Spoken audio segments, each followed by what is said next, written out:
It's the final countdown. Da-na-na-na. Da-na-na-da-da. Da-na-na-na. The final countdown. Da-na-na-da-da. Da-na-na-na. Da-na-na-da-da-da-da. Da-na-na. Da-na-na-da-da-da-da-da.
I'm your host, sabrinasalvati.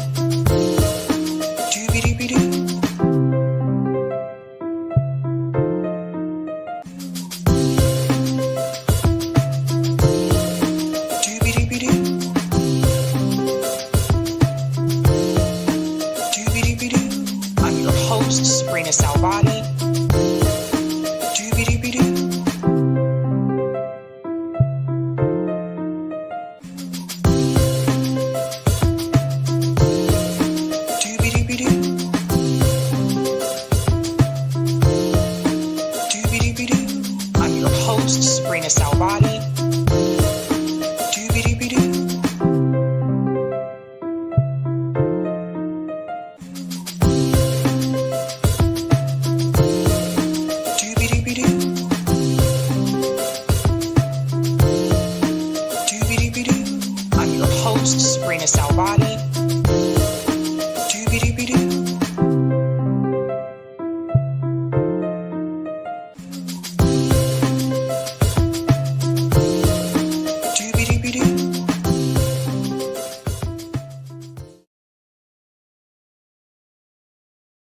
All right.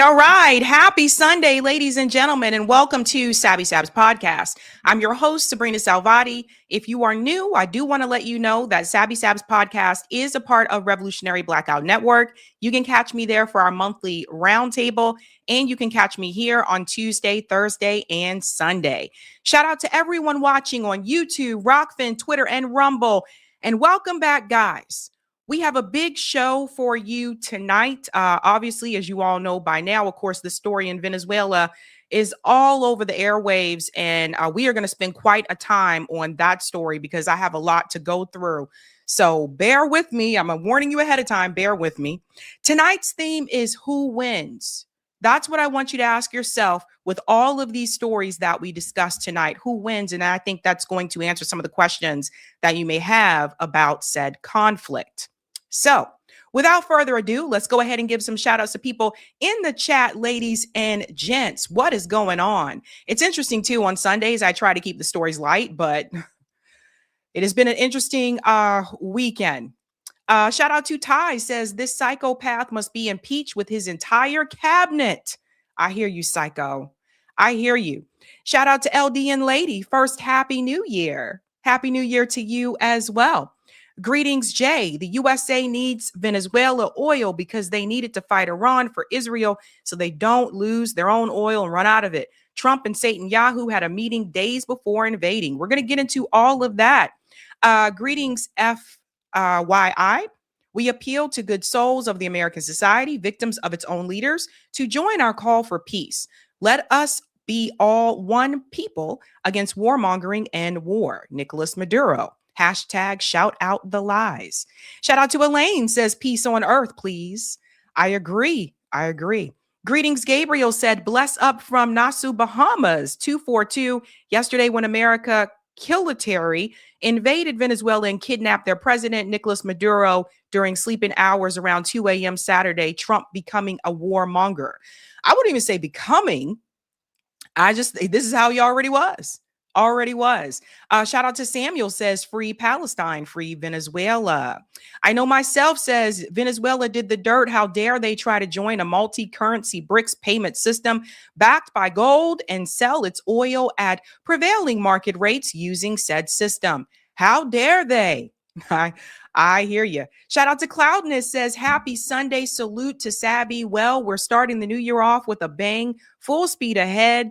All right, it's going to be that kind of year. Smoke something. B1 fam, good bless you, baby girl, peace. What's up, Cloudness? Greetings, Rich says 24 hours ago, the ruling class said, quick, Donnie's losing power. Get Venezuela's oil. This is their Hail Mary. Shout out to Tread for becoming a Sabby member. Let's give Tread a big whoop, whoop in the house. Greetings Simply says, oil, baby. Shout out to Waffles says, Maduro in there with Diddy. That's interesting. Greetings Isaac says, Lord Nate Rothschild, BB and Trump's real boss, the technocrat that Elon Musk father, Halderman, wanted is happening. Welcome. Shout out to Kitty says, so disheartening. They want the oil so that they can have enough to fuel to go to war with Iran and China and Russia. They've been really beefing up the military in Taiwan. Yes, they have. I know Danny Haifong has talked about that as well. Greetings Silver Surfer says, peace, love, Sabrina. Shout out to Randy said, I'll have you playing while the bill crushed the Jets. Good afternoon, Sabby and my revolutionary family from snowy upstate New York. Yeah, the Jets the Jets. You know what we say about the Jets here. It's just like, the Jets haven't really been good since they had, I forget his name. I can see his face, but I forget his name. But they had a head coach who was a former defensive coach. I don't know why I can't remember his name. It's like I can see his face, but I can't remember his name. But they haven't been good since they had him. So I don't know. He was doing something right. Not Parcells. No, not him, Eric. Somebody knows. Yes, Mark Sanchez was with them. He was the QB during that time. But the coach was, yes, I knew somebody knew. Rex Ryan. That's his name. They haven't been good since they had Rex Ryan, to be honest. So it's been quite a minute. Let's go ahead and dive in because like I said, we do have a lot to discuss and we are going to spend quite some time on the Venezuela story because I want to make sure I get into as much of it as possible. First and foremost, let's go ahead and give a shout out to Sabby patrons. Thank you guys so much for your support. Really do appreciate you, fam, keeping the lights on around me. If you're interested in being a Sabby patron, I have 5 categories. Ultimate, Sabinators. There are Sabsters. Don't forget about those Sabbies. Yeah, they're pretty cool too. And last but not least, we also have members.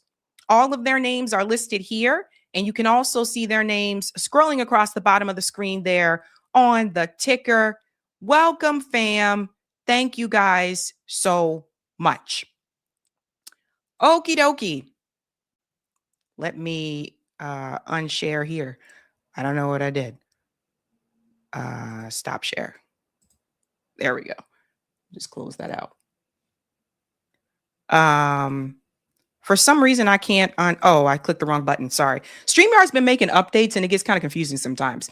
Okay, ladies and gentlemen, let's discuss what we are going to talk about tonight, ladies and gents. Again, tonight's theme is who wins. And that's what I want you to think about as we get into all of these stories. So let's show that beautiful thumbnail, ladies and gents.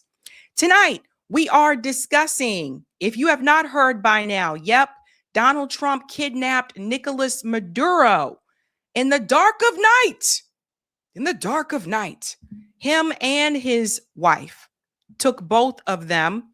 We're going to get into those details, and I am going to go through a series of sections here. We have different areas that I need to touch on with Venezuela. We're going to go through the details of what happened that night. We're going to get into the drug claim. We are going to get into the current Venezuela refugee status, which is gonna that one's interesting. That just was said today. We're also going to get into Israel, the money situation, and last but not least, what has the public response been? And I will caution everybody right now and let you know this. There have been a number of videos on social media that, for whatever reason, they're not real. There are a number of videos on social media that are saying, look at all the people in Venezuela celebrating. And those images, a lot of those videos are not Venezuela, or they're from years ago, or they're from the World Cup. And those accounts are being heavily pushed through the algorithm by Elon Musk, and they're being retweeted by a lot of Zionists. And even though community notes have come in and corrected those posts, the people have not removed the videos. So that goes to tell you we have a different type of manufacturing consent that is going on through so-called independent media. So let's come back in here. I don't know what is going on with the share thing. It's kind of weird. Can't bring myself back out. I don't know what StreamYard did. They're always, let me stop sharing and then come back in. I hate when they make updates. Let me bring it back up. Okay, here we go. So back to that thumbnail, ladies and gents. We are also, of course, Professor MOHAMMAD MARANDI. We have an interview with him. That's going to be later in the show. He is discussing the protests in Iran and what's happening there. There's a lot of infiltration that's going on in Iran. We're also going to discuss, this is an interesting story. I know we talked about Tyler Perry having a second accuser, but now it appears that rapper and actor Will Smith is being accused of sexual harassment. This is a big one. We'll get into that. We're also going to discuss the woman there in the second yellow square underneath Professor Marandi. That is Jennifer Welch. She is one of the co-hosts of I Have Had It podcast. She went through a series of smears on social media after pointing out the obvious about what's happening with TikTok and the Zionist control. So we're going to get into that story and the censorship. And last but not least, if you haven't heard, Zohran Mamdani has been sworn in as mayor of New York City, and he is already getting attacked by Zionists because of one of the executive orders that he started on day one. So, you know what I say, guys? You know, it's like no matter what you do, there's always going to be criticism. There's always going to be critiques. So again, the theme tonight is who wins, and that's what I want you to ask yourself as we get into these stories, ladies and gents. So before we get started, smash that like button if you haven't had a chance to do so. And if you're new, don't forget to like, sub, and share like a Care Bear. Let's get into it, folks. First up, let's get into this story about Jennifer Welch from the I Have Had It podcast. She made a statement recently about the control of TikTok and how the algorithm has changed and how there's more censorship on TikTok now because Zionists now control it. And apparently that pissed some people off. It's going around on social media, but there's nothing that she said here that is incorrect. Let's go ahead and bring it in. Nicholas is one of the ones that is upset about this. Jennifer Welch claims Zionists, not the CCP, control TikTok's algorithm and are using it to manipulate everyone to support Israel and ignore how they want to ethnically cleanse Gaza. So this is one of the accounts that's spreading this around. Let's go ahead and get into the first clip here. And I just want to add that if TikTok were owned by Jewish people, nobody has a problem with that.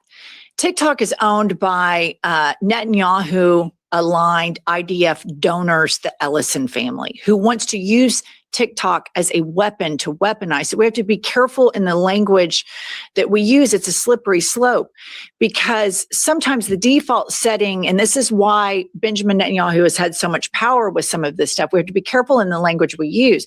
TikTok being owned by Jewish people isn't a problem. TikTok being owned by pro-IDF donating Zionists that want to game the algorithms in the same way that Elon Musk gamed the algorithms is that's the clear problem. You have people that are supremacists. Elon Musk thinks that only smart men should have access to power and freedom and money and all of these things. Zionists have this idea that they are, better than. And so you have this desire to propagandize a public and whitewash history in real time. And they even have partners in it in the Democratic Party a lot. And the American public is having a great awakening to this. And so as I see Benjamin Netanyahu sit there and praise Trump like that, what I think is, oh, Trump allowed him to just start bulldozing everything. Now listen, Biden had a huge part in what happened. And I think that Kamala not coming out in her campaign and being more vocal and having Palestinian voices at the DNC suppress the vote of the base. And when you pause here for a second. So first of all, what has she said so far that is incorrect? So this is Jennifer Welch. She is one of the co-hosts of the I Have Had It podcast. It's her and another woman. I think one of them at one point used to be or maybe still conservative, but doesn't support Trump anymore or something like that. But they're really kind of raw with their language on that show. I don't know if you guys ever saw it. It's pretty funny. And I think where I disagree with them is they still believe that the Democratic Party can be reformed. I really don't think it can be reformed. And we've seen multiple attempts through that. But when she is talking about TikTok here, and she's talking about the algorithms have changed, and she's talking about the Zionist control, what is incorrect about what she said? Because for all of us that have been on TikTok, and I don't post on TikTok as much as I used to, but for all of us that have been on TikTok, we all know these things are happening. We've seen it in real time. But this is what she's getting a lot of smears and attack and criticism over. Everything she said, it's true. It's true. Let's continue. It's also true what she said about Kamala not making that decision that people were demanding of her when it came to Gaza. Yes, it did suppress the vote of the base. And I was telling people at the time, when I was interviewing people on the ground, the most response that I heard from people was not that they were going to vote for Kamala, not that they were going to vote from Trump, not that they were going to vote third party. The most response that I heard from people was that they were going to stay home.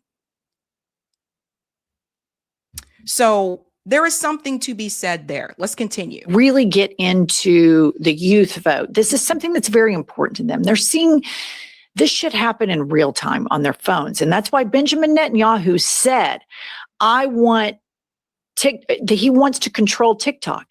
So Trump is allowing Larry Ellison to get it.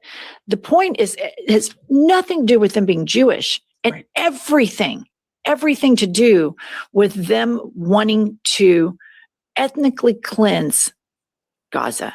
And they know that they are losing the American public.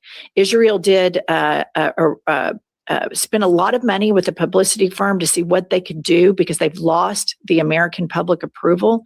And they said, you can't spend genocide, but what you can do is do an increase in Islamophobia. And so that's what you're going to start to see all over TikTok. When Larry Ellison gets the reins of it, the algorithms are going to turn into overt Islamophobia. And one thing that I do want to add here as well, I already know a couple of people that have been banned from TikTok. So because of posting the pro-Palestinian content. So we have to say that as well. Renee said, Sabby, many are no longer critical thinkers. Everything has to be boxed. And that's a big part of the problem, right? I've talked about that multiple times before on this show. I want to show you the second part here. So you can see the attacks coming in. Welsh, a former interior designer, whines that Americans were propagandized. So listen to this part. And it's insane. It's absolutely insane. The gaslighting and the manipulation and the obfuscation, it just is terrifying to me that this many people, this many bad people have all consolidated together to do bad shit and nobody's stopping it.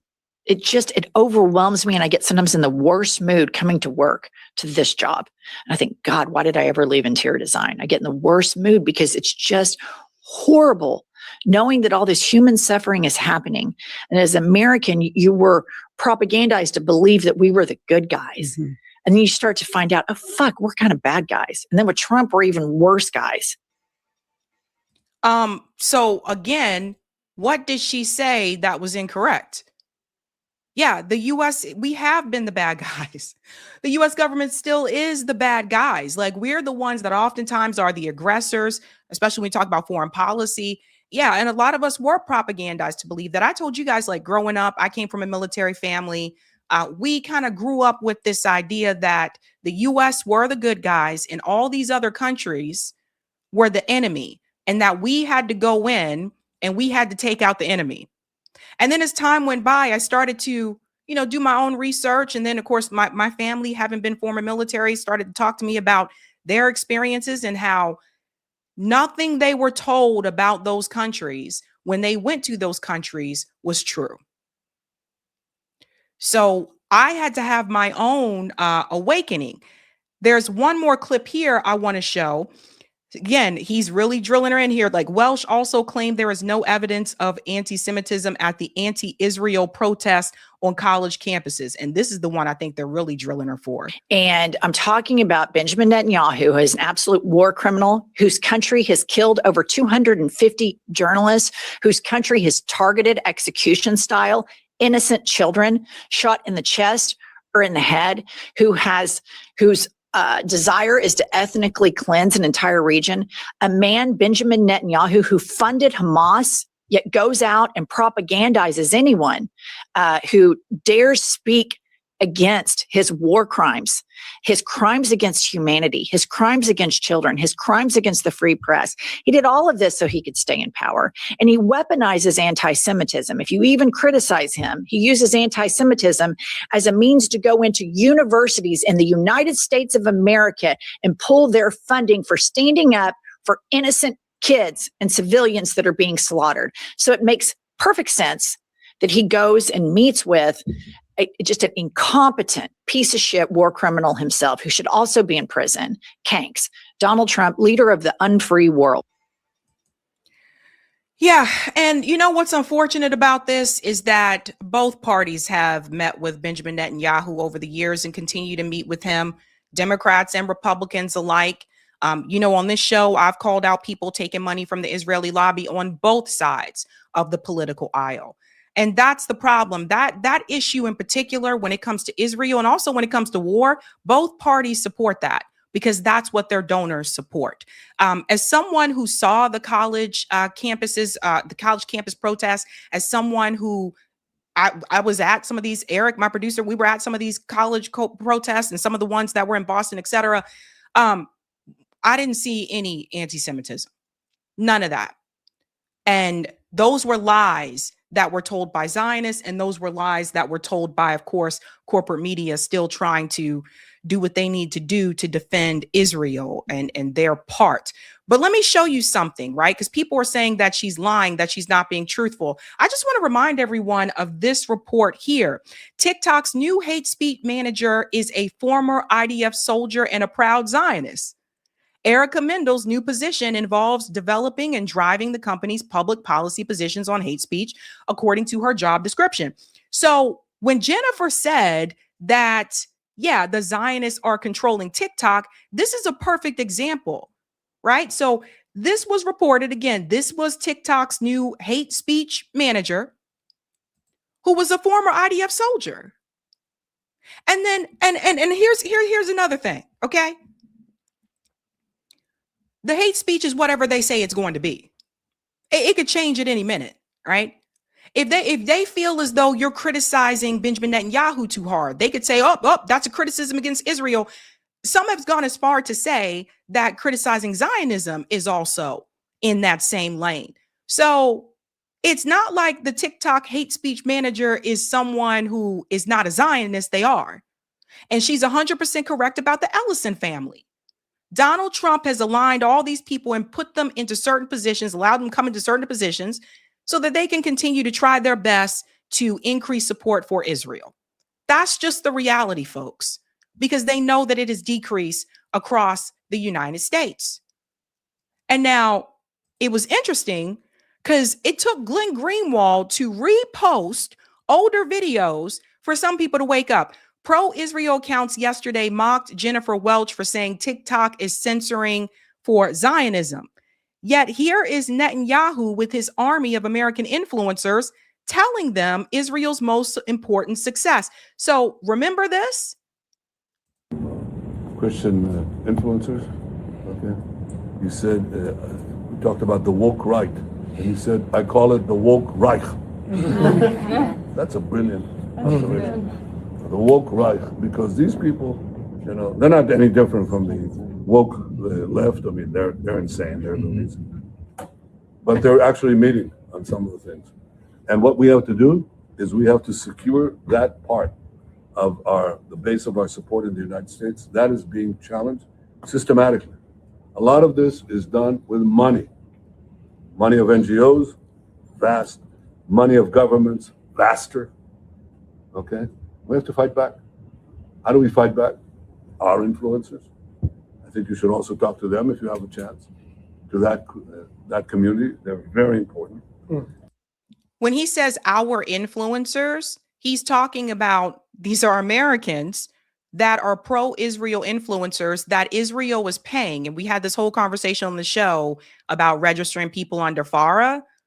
He's talking about those people. So the fact that you have these influencers that are working for Israel, the ones that are being paid $7,000 per post, and they're not registered with FARA, that in itself is a problem. So that's one way, but here's the other way. And secondly, we're going to have to use the tools of battle. You know, the weapons change over time. You can't fight today with swords. That doesn't work very well, okay? And you can't fight with cavalry. That doesn't work very well. And you have these new things, you know, like drones, things like that. I won't get into that. But we have to fight with the weapons that apply to the battlefields in which we're engaged. And the most important ones are the social media. And the most important purchase that is going on right now is followers. TikTok. TikTok, number one. And I hope it goes through because it can be consequential. And the other one, what's the other one that's most important? X. That's very good. And, you know, so we have to talk to Elon. He's not an enemy. He's a friend. We should talk to him. Now, if we can get those two things, we get a lot. And I could go on other things, but that's not the point right now. We have to fight the fight, okay? To give direction to the Jewish people and give direction to our non-Jewish friends or those who could be our Jewish our friends. Are we going to succeed with everyone? No. Will there be a strong counterpoint? Yes. So what did he say? Benjamin Netanyahu said TikTok, social media, TikTok, and also X. And he said we have to work with Elon Musk. By the way, working with Elon Musk, that's going to be important with the Venezuela story. So the people are attacking Jennifer Welch as if these things weren't said. As if all of a sudden people seem to have forgotten just out of nowhere. Another one, Glenn Greenwald posted again, as if he must have had these on standby. He must have had these clips on standby because he was ready to go. Psh, psh, psh. The proposed TikTok ban lingered for years when it was about CCP. It got nowhere near enough votes. After October 7th, the ADL demanded it be banned. Politicians in both parties said the force said was because of Israel. An IDF soldier is its chief censor. So just a reminder again. The way this is played out on social media has dominated the narrative. And you have a social media ecosystem environment in which context, history, facts get lost, and the emotion, the impact of images dominates. And we can't discount that. But I think it also has a very, very, very challenging effect on the narrative. Yeah, a small parenthetical point, which is some wonder why there was such overwhelming support for us to shut down potentially TikTok or other entities of that nature. If you look at the postings on TikTok and the number of mentions of Palestinians relative to other social media sites, it's overwhelmingly so among TikTok broadcasts. So I'd note that's of real interest, and the president will get the chance to make action in that regard. Now, normally after a clip like that, we'd like to help people read between the lines because sometimes politicians speak in code. Not there. Sometimes they don't. Sometimes. Yeah, and that was from Counterpoints, but it's all there. It's all there.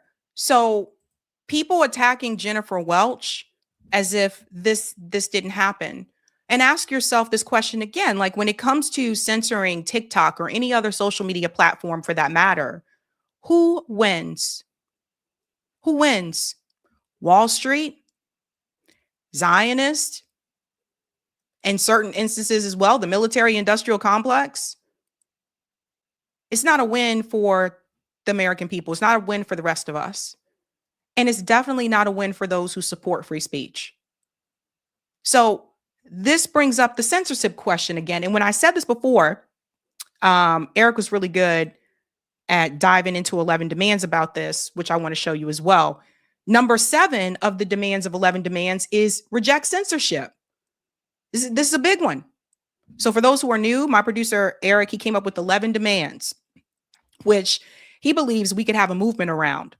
And number 7 is reject censorship. Protect the freedom of speech from censorship, whether it's government or corporations, in the prosecution of persecution of whistleblowers and journalists, break up and nationalize large media corporations, reorganize them as employee-owned or governed, apply common carrier style rules similar to those for communication companies, disallow elections and deplatformings, except via due process that is transparent, fair, and democratic, prohibit government agencies from using big tech companies for backdoor censorship. This happens right now. Regulate algorithms that impact user interactions and open them up to public scrutiny. Prohibit all non-consensual collection of personal data, except through proper search warrants. So that's number 7 right there from 11 demands. And why do we have that listed as a part of 11 demands? Because here's what they're trying to do right now. Look at this. Israeli cybersecurity billionaire Shlomo Kramer says it's time to limit the First Amendment. This is what I'm saying, guys. I know it's difficult to hear, but it's time to limit the First Amendment in order to protect it, and quickly before it's too late. What do you mean? I mean that we need to control the platforms, all the social platforms. We need to stack rank the authenticity of every person that expresses themselves online and take control over what they are saying based on that ranking. The government. The government should control the social media. So here you go. Israeli billionaire saying that they need to limit free speech. That's why censorship is one of the 11 demands. Because if we don't have free speech, we don't have anything. So when I tell you again, ask this question, who wins in this situation? Zionists, military industrial complex, Wall Street, the billionaires, the typical groups of people. We don't. So this is a big one. And this is one I'm telling you, there's certain things I will not budge on. And I'm not going to budge on this one. I will not budge on the censorship thing at all. Look at what happened to people like Julian Assange. All these people who were not protected because they came forward with information that was truth, but it was an inconvenient truth to the government or to Wall Street. So Jennifer is correct. And we gotta push back on censorship, you guys. We gotta push back on that. If they take that away, if they take away speech, we really don't have anything. Let's get to some of the comments here, ladies and gents. Yeah, abundantly said Edward Snowden. Same thing. Same thing. Shout out to Carolyn Glazer for becoming a Sabby member. Let's give Carolyn a big whoop whoop. Thank you for the super chat, Sparky. Sabby, wouldn't it be more in the anti-European colonialism spirit of the Monroe Doctrine for Trump to change the Dutch Antilles to the Trump Antilles instead of messing with Venezuela? I don't think Trump or anybody should touch any other country. I don't think he should change or touch anything. Thank you, Roger. This proves now more than ever we need to transition off of oil into thorium, nuclear, and hemp cooperatively owned and controlled. Yeah, the dependency on oil is scary. We'll get into that with the Venezuela story. JB says, hello, everyone. Looks like ConocoPhillips, ExxonMobil, and Chevron won yesterday. Yeah, we'll get to that. Thank you, Sparky says, love you, Sabby. Thank you. Love you. Thank you for the super sticker focus. Melly, if Maduro is a dictator, why does he have a vice president? You know what, Melly? You a real one. Melly is a real one. It's a good question. Thank you, Focus. Have to claim my super chat crown. Can't let anyone beat me. Oh, yeah. Apparently, YouTube gives like rewards for that now. Let me see. Pull up here. Yeah, apparently they give rewards for that now. That's interesting. Thank you, Sparky. Trump wouldn't go for Richard Grenell's Venezuela agreements unless Maduro stepped down immediately. So he arrested him to tie him up in court for a couple of years while implementing something. Oh, thank you for this one. While implementing Grenell's agreements, Maduro will win his case having never stepped down, returning to his presidency. What Le Trump can say he got over on Maduro, a win-win. Thank you for the super sticker focus. Is there a super chat competition going on or something? I think it is. Shout out to Dustin for becoming a Sabby member. Let's give Dustin a big whoop whoop in the house. Thank you, Sparky. My previous super chats were the best I could think of the Maduro kidnapping, but it's probably just Trump impulsively shooting from the hip or a bang BB. Thank you, Nino. Free Palestine. Oops, hate speech. Nino. Thank you, Ronnie. Believe it's all deflection from the Epstein files and genocide in Gaza, in my honest opinion. Yeah, they stopped talking about the Epstein files, huh? Thank you, Sherelle. Hey, Sabby, not to sound like a doomsday loon, but do you think Western Israeli government will destroy themselves, or will everyday people have to take up some kind of revolt, physical or business-wise? I think it's going to end up being a combination of both. That's what I think. Thank you, Focus. They don't even try to hide the manipulation of public opinion and censorship anymore. No, they don't. One thing I will say about this administration is it's all out in the open. I'll say that. Oh, aye. Let's get to the next story here, ladies and gents. This one was kind of shocking, I think, for some. I don't know what is going on with all these accusations. We started off 2025 talking about lawsuits. We started off 2026 talking about lawsuits. We just talked about producer, director, actor Tyler Perry has a second gentleman that came forward accusing him of sexual assault. Now, Will Smith, who is beloved by a lot of people like Will Smith. Will Smith is being accused of sexual harassment by a former employee who says that they were terminated because they complained about sexual harassment. Let's go ahead and get into this story. Oh boy, not the Fresh Prince. A violinist is suing Will Smith, claiming retaliation after he alleges that he was fired for reporting sexual harassment while on tour with Smith. Brian King Joseph filed the lawsuit in California earlier this week, accusing Smith of deliberately grooming him for sexual exploitation.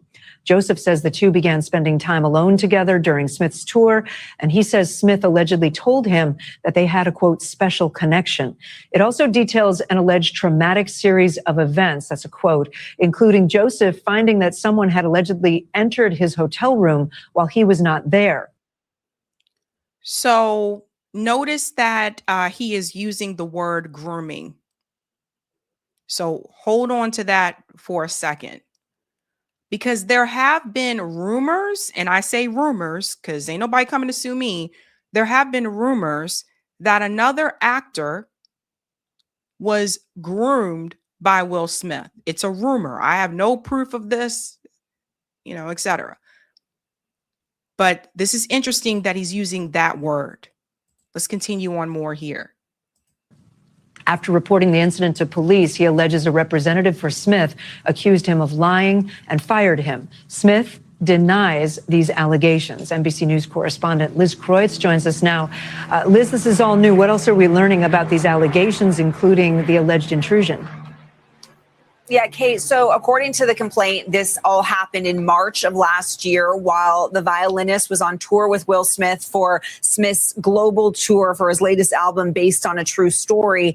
And according to the complaint, there was this intrusion at his Las Vegas hotel room. He came back to his hotel, he says, and found that there was no forced entry, but that someone had entered the room and left a number of items there. And according to the complaint, there was a letter, the handwritten letter that was written that said, "Brian, I'll be back, just us," with a drawn heart. And it was signed by someone who identified as Stone F. There were also wipes, a beer bottle, a red backpack, a bottle of HIV medication with another person's name on it, an earring, and hospital discharge paperwork belonging to a person that was unknown to the defendant. So the defendant, his name is Brian King Joseph. He then reported this to police, the hotel staff, and he also said he reported it to Smith's management team. But he claims that he was then shamed by Will Smith's management team, accused of lying, and he says he was then fired. And then shortly after he was fired, they said they were going in a different direction, but then they ended up hiring another violinist. So he is now suing for, among other things, emotional distress and economic loss, Kate. And Liz, how are Smith and his attorney responding? Well, they're adamantly denying all of these claims. Smith's attorney has released a statement. We can read it here. It says, "Mr. Joseph's allegations concerning my client are false, baseless, and reckless. They are categorically denied, and we will use all legal means available to address these claims and to assure that the truth is brought to light." So Will Smith is denying these allegations. I'm going to get into more details here because that's just like a quick summary of it. In this article, again, it says Will Smith's sexual harassment accuser shared a video explaining why he spoke out days before filing the complaint. So this is another thing. He spoke out before he filed the complaint. Let's go on here. Make this bigger for people in the back there. Da, da, da.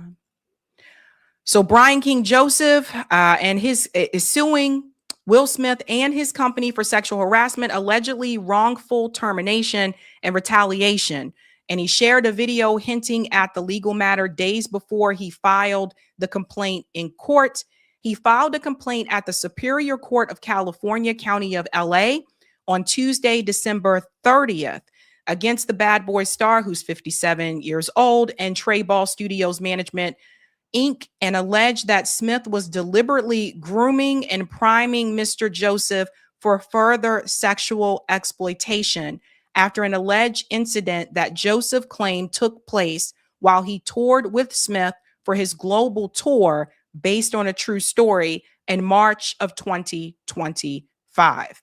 So let's just interject here for a second. I told you there have been rumors before that others say have been groomed by someone like Will Smith. I don't know if everybody remembers the show Empire, but there was a show called Empire, and it was about a musical family. Terrence Howard was in it, Taraji P. Henson, very, very talented people on the show. And Terrence P. Howard's character, Lucius, and his kids, his boys, minus Andre, they were musically talented. So they were artists. And one of them being Jamal, who was played by Jussie Smollett, who I think we all know that story about Jussie Smollett's allegations about what happened to him. And the other one was an actor named Bashir Gray, and he played Hakeem, the character Hakeem. There have been rumors for years that Bashir Gray was groomed by Will Smith. Again, allegedly. Multiple rumors about this. You guys can look this up for yourself. And Bashir Gray was very young at the time getting into the industry. From what I understand from his story, originally he wanted to get into the music industry, and he ended up getting, an acting gig first. He got this job on the show Empire, and he really like exploded and blew up. Now, what was alleged was that apparently, like, once he started getting into acting, he moved out there to LA to be in the area, obviously, for auditions, etc. And that apparently Will Smith kind of took him under his wing. And as time went by, something really weird started to happen with Bashir Gray. Like, he started to act out in ways that people described as unusual. Some people said recently he was on OnlyFans now. I don't know. It's sad because he was very talented. He could act, he could sing, he could rap. The last thing that I saw him in was the New Edition miniseries TV story where he played, I think he played, was he Ricky or was he? No, he wasn't Ricky. He was, dang, I forget. He wasn't Ricky. Ronnie, Bobby, Ricky, Mike. Ronnie, Bobby, Ricky, Mike. He was Mike. He played Michael Bivins' character. It's sad I had to say the song that I remember. But anyway, he played that character. Again, incredibly talented. And then as you notice, like towards the end of Empire in the last season, you didn't see as much of him. And he's ended up in a lot of trouble along the way. He's been arrested. He's had a lot of problems. But there were rumors that Will Smith was supposed to be helping him and that Will Smith groomed him. So just something to keep in mind. I don't know for sure, but that has been a rumor for quite some time. The musician shared a video on Instagram in which he seemed to allude to Smith's tour and his pending lawsuit. Earlier this year, I was hired to be a performer on a major tour with somebody who was huge in the industry. I was excited, proud of myself for getting the opportunity. Unfortunately, some things happened. I can't get too into the details of exactly what that was because it's already a legal issue right now. But the reason why I'm speaking out is because getting fired or getting blamed or shamed or threatened or anything like that simply for reporting sexual misconduct or safety threats at work is not okay. I know that there's a lot of other people out there who have been afraid to speak out, and I understand. And if that's you, I see you, he added. And that's pretty much it. More updates to come soon. Thanks for listening. So that's him here. I don't know if it'll let me play it because sometimes. Hey everybody, I just wanted to talk about something really important. Earlier this year, I was hired to be a performer on a major tour with somebody who is huge in the industry. So I was excited, proud of myself for getting the opportunity. Unfortunately, some things happened, and I can't get into the details of exactly what that was because it's already a legal issue right now. But the reason why I'm speaking out about this is because getting fired or getting blamed or shamed or threatened or anything like that, simply for reporting sexual misconduct or safety threats at work is not okay. And I know that there's a lot of other people out there who have been afraid to speak up, and I understand. And if that's you, I see you. And that's pretty much it. More updates to come soon. Thanks for listening. Now, someone already said it, and I was just going to bring this up. You know what doesn't help? These are accusations at this point in time. But you know what doesn't help? Danny said it was an entanglement, Sabby. Remember when Will Smith, I think they are separated now, or whatever. Remember when Jada Pinkett had that show called The Red Room Table or The Red Table or whatever, Red Table Talk, something like that.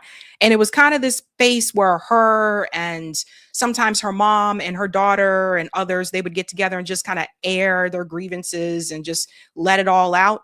The conversations that we felt like we probably shouldn't hear some of those things.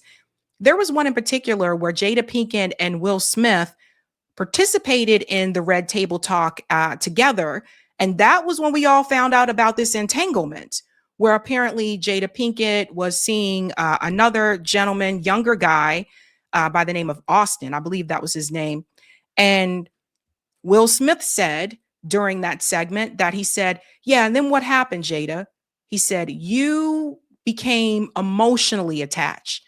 What I gathered from that conversation was that it seemed like they may have had an open relationship. That's their business. But it seems as though that once she started to have feelings, develop feelings for the person that she was seeing outside of her husband, it seemed like that was when Will had a problem with it, that you were becoming emotionally involved. August, thank you. I think I said Austin. August, yeah, a younger dude. Here's the thing, okay? Some things don't need to be shared with the world. I remember when that conversation took place, and I'm like, you guys just let everybody like into your bedroom. And I guess like with Jada, she wanted to be vulnerable. You ain't got to be vulnerable at everything. Like you ain't got to reveal everything. And what I've seen some people say online is, well, they had an open relationship. So when this story came out, people are like, well, didn't they have an open relationship? So you see, like that's something that people are trying to use. And they're saying, well, they had this open relationship. So who knows? Maybe he did this to this guy or not. We don't know. But when you put all of your business out there like that, you know, some things are meant to be private for a reason. And you can be, you know, bare and truthful with people, but that don't mean you have to tell the world everything. And now people may have different opinions about this. It is what it is, but I don't believe in open relationships. That's just me. I never did. And the reason why is because I feel like if I'm with someone, I'm with that person. I ain't with you and you and you and you and you. And some people are okay with that. Some people are not okay with that. That's fine. But I never believed in open relationships. I think it causes problems. I think it causes too much drama. Sometimes people end up pregnant. Like sometimes people end up with STDs. I don't have time for that.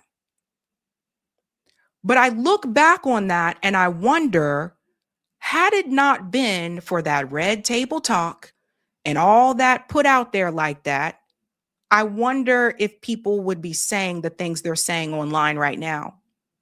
We may never know. But right now, Will Smith is accused. And this is going to be interesting because, like I said, that is someone in Hollywood that a lot of people like. We'll have to stay tuned. Have to stay tuned, ladies and gents. All right, all right, all right. Let's get to some of the comments here. I think I did that. Oh, thank you, Carolyn, for the super sticker. Thank you. Thank you, Ayu. Thank you, Sabby, for your courage. Thank you. Thank you, Sparky. Let's hope Iran doesn't hold back this time.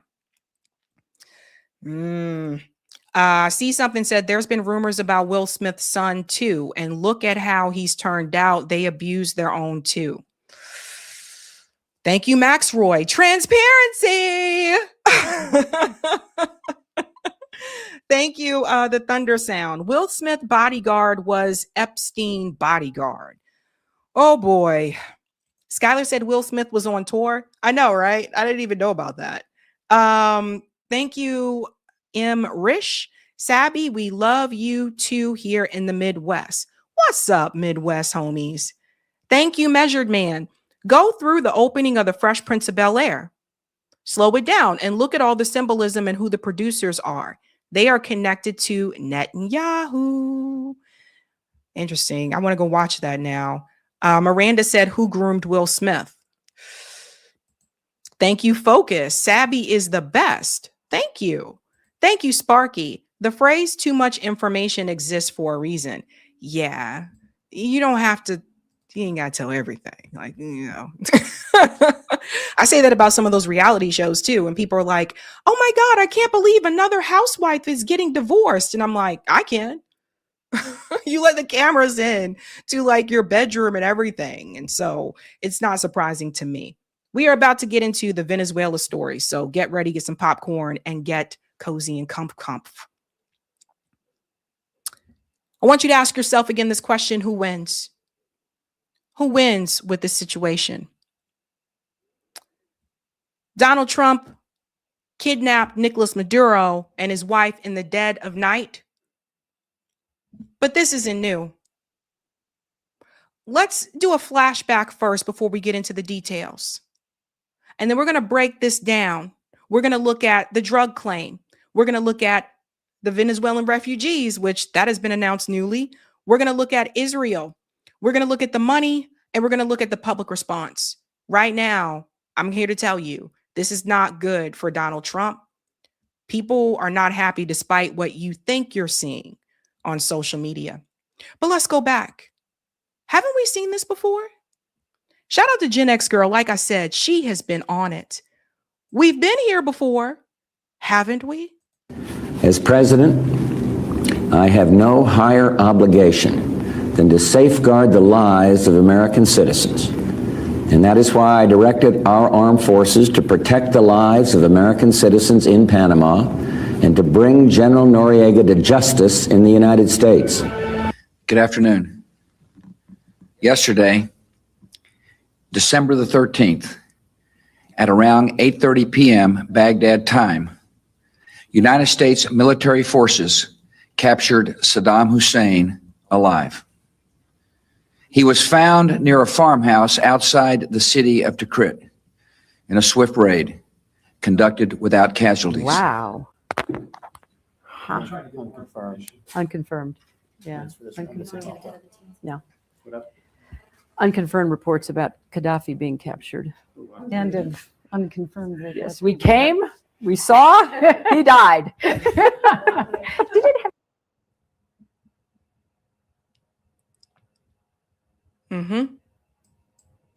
So we've been here before.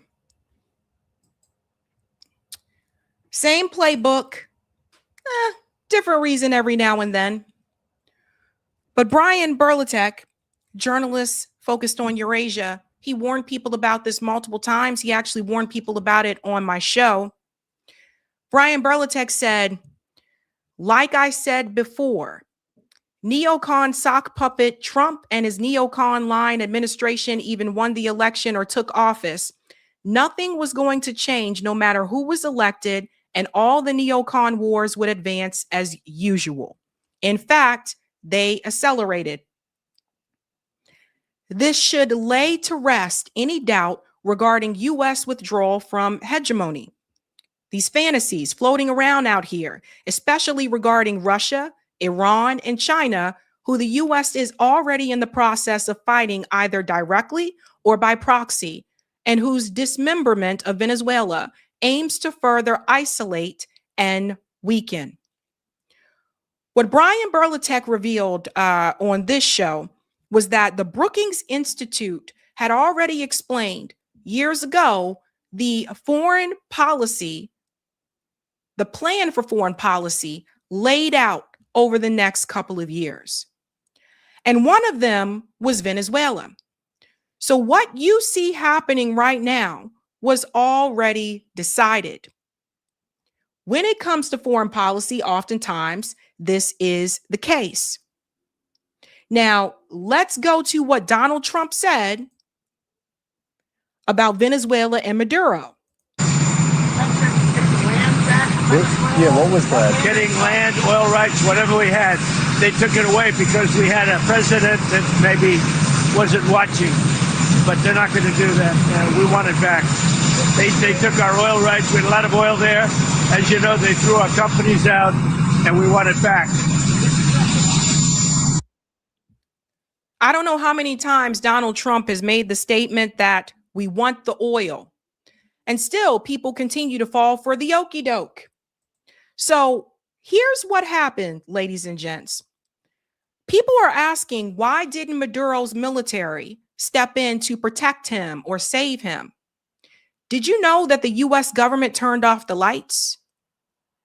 And if they can turn off the lights in Venezuela, they can turn off the lights anywhere. They can turn off the lights right here. Everyone needs to remember this. So there is footage of this, of the lights going off. Check this out. Were you listening when Donald Trump said this? Maduro in the dead of night. It was dark. The lights of Caracas were largely turned off due to a certain expertise that we have.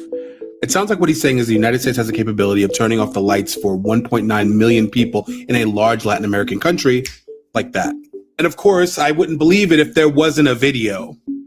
Y después van hacia arriba, ¿sí? Si es por parte de su madre o parte... And I have to pause it here because after that, we can't show explosions and stuff on here. But this streamer caught the Venezuela strikes live on stream. So again, what it said here, it shows you that the US government turned off the lights in Caracas. I think a lot of times people are underestimating the type of technology that we have in this country, military technology. If they can turn off the lights in Venezuela, they can turn off the lights anywhere, even here. So they turned off the lights. So for people asking why didn't Maduro's military come in and help him, complete blackout. Everything went out. Now imagine walking down the street and that happens, right? Before they captured him, do you know who he met with? Maduro met with a Chinese special envoy. See, these are the things people need to see. This was his last public appearance. He was meeting with China. Nuestro sentir nuestro cariño y admiración. Cariño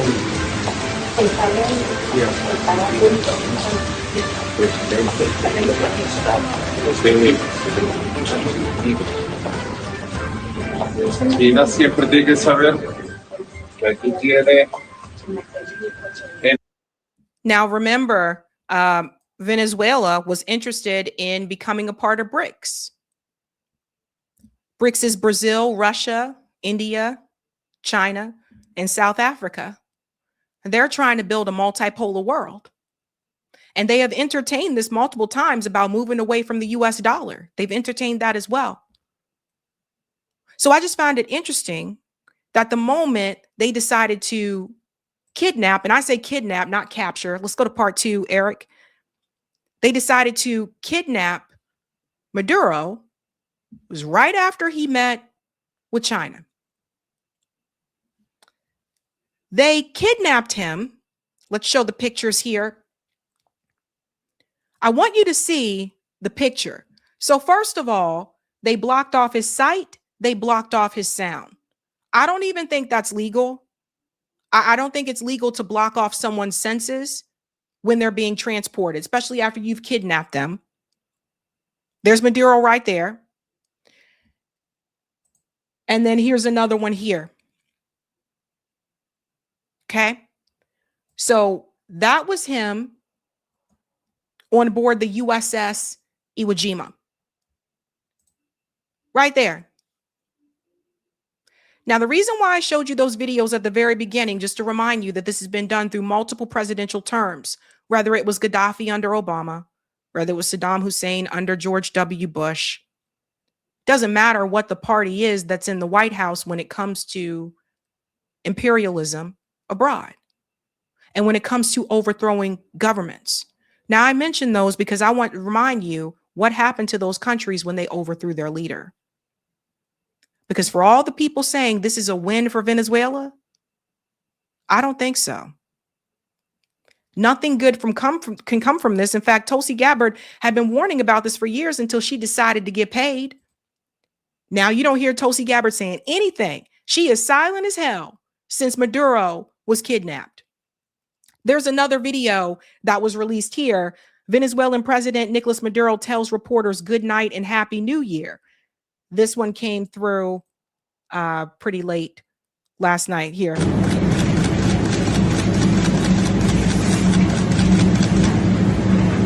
night. Good night. Happy New Year. Now, people saw this and they said, well, he doesn't look upset or anything like that. And I said, well, you know, there could be some type of deal that they try to make. But at the end of the day, remember, Nicolas Maduro, before he was captured, he said that he was willing to talk, to sit down and talk. But Trump was like, nah, we're going to go in gangster style. And notice just like that, people stopped talking about the Epstein files. Just like that. And what's scary about this is Donald Trump is saying we can do this everywhere. No one can stop us. His words, not mine. But we can't take a chance after having done this incredible thing last night of letting somebody else take over where we have to do it again. We can do it again, too. Nobody can stop us. There's nobody that has the capability that we have. You know, when I watch that war in Russia going on and on and on and everybody dying, and it's like, it's primitive. It's primitive. It's horrible. So there is the president of the United States saying we can do this anywhere and no one can stop us. By the way, Donald Trump has already announced we're going to look at Cuba. There's something that these countries also have in common. We'll get into that as well. But let's start with the drug claim. The drug claim. Donald Trump and his minions said that Nicolas Maduro, that they were trafficking fentanyl. Fentanyl is not even produced in Venezuela. But you don't have to believe me. Just look at what Wallace says. Drug traffickers in South America do not produce or traffic fentanyl. Let's go on here. It says, especially in Northwest, 3,000 miles from Venezuela, as the only significant source of illicit fentanyl and fentanyl analogs, significantly affecting the United States during the preceding calendar year. The analysis concluded on September 3rd, 2025. There is no proof that fentanyl is manufactured or trafficked from Venezuela or anywhere else in South America. I have been saying this over and over again. Fentanyl is not produced in South America. Yet Donald Trump and Marco Rubio and Pam Bondi and all of them said it, so it must be true, according to their supporters. Quick Google search and you can find this. Now people bring up cocaine. Now, why were they bringing up cocaine? Because now all of a sudden, it's not fentanyl that is in the indictment report. This was released earlier Sunday morning. The U.S. indictment of Maduro cites cocaine smuggling, trade in which Venezuela's role is believed to be modest. So it went from fentanyl to cocaine. Experts have said that Venezuela is not a major producer, not a major drug producer, but rather a minor cocaine transit country, with most of the cocaine flowing through headed to Europe. Right here.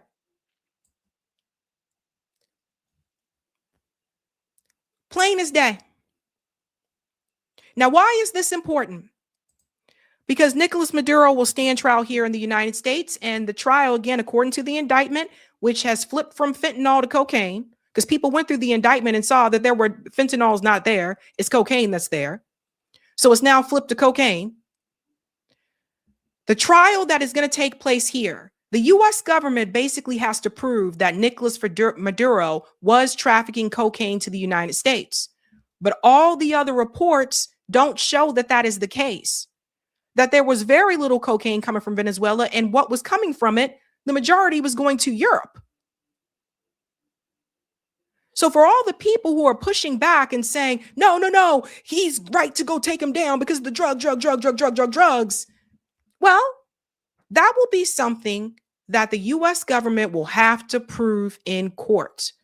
Now, I have very little faith in our justice system, so I think if they want something to stick, they'll find a way to make it stick. But if they cannot and are not willing to go that far, the trial will happen. They'll have no evidence, no proof. Maduro will be acquitted. He'll make some type of deal or agreement with Donald Trump and the administration, and the U.S. government will have a leader installed in Venezuela that they want. And that'll be the end of that.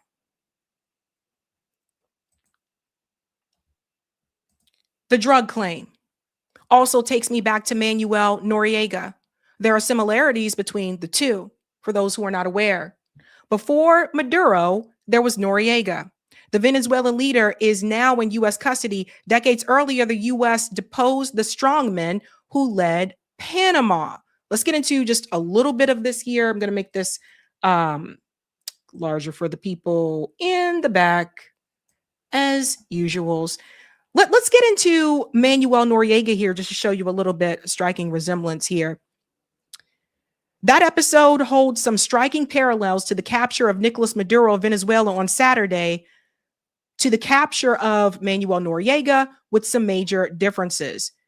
George H.W. Bush sent U.S. troops into Panama with the goal of capturing Noriega, who had been the country's military dictator for about 6 years. Noriega went into hiding in the Vatican's embassy in Panama City, where he was eventually captured, taken to the U.S., tried, and imprisoned. Noriega, like Maduro, had been indicted on federal drug trafficking charges. He was accused by the U.S. officials at the time of taking millions of dollars in bribes from drug traffickers and turning Panama into a capital of international cocaine smuggling. Months before both leaders were captured, the U.S. built up its military presence around their countries. Sound familiar?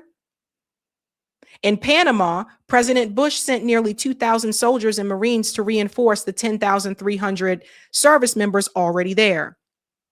The troops also began conducting military exercises, but many saw it as an attempt to overthrow Noriega. As part of the pressure campaign on Venezuela, Trump has been building up forces in the Caribbean for months and authorizing strikes on boats that the administration have said are run by drug traffickers. Now, what is interesting about Noriega, the two Latin American leaders, however, had very different responses to U.S. pressure campaigns. So again, Noriega, as we said, he went into hiding. He fled with his mistress in an unmarked Hyundai and went into hiding, briefly emerging at a Dairy Queen before taking refuge at the Embassy of Holy See. He was captured after a standoff that went on for days with the U.S. troops. They used, and this is important, they used speakers to blast heavy metal from bands like Black Sabbath and Guns N' Roses until he surrendered. So that's this type of psychological torture. Noriega, remember, he was basically useful to the U.S. government until he wasn't. Noriega was one of the ones that went to the School of Americas. Let me check that real quick. Just make sure I got the name right. I believe it's the School of Americas.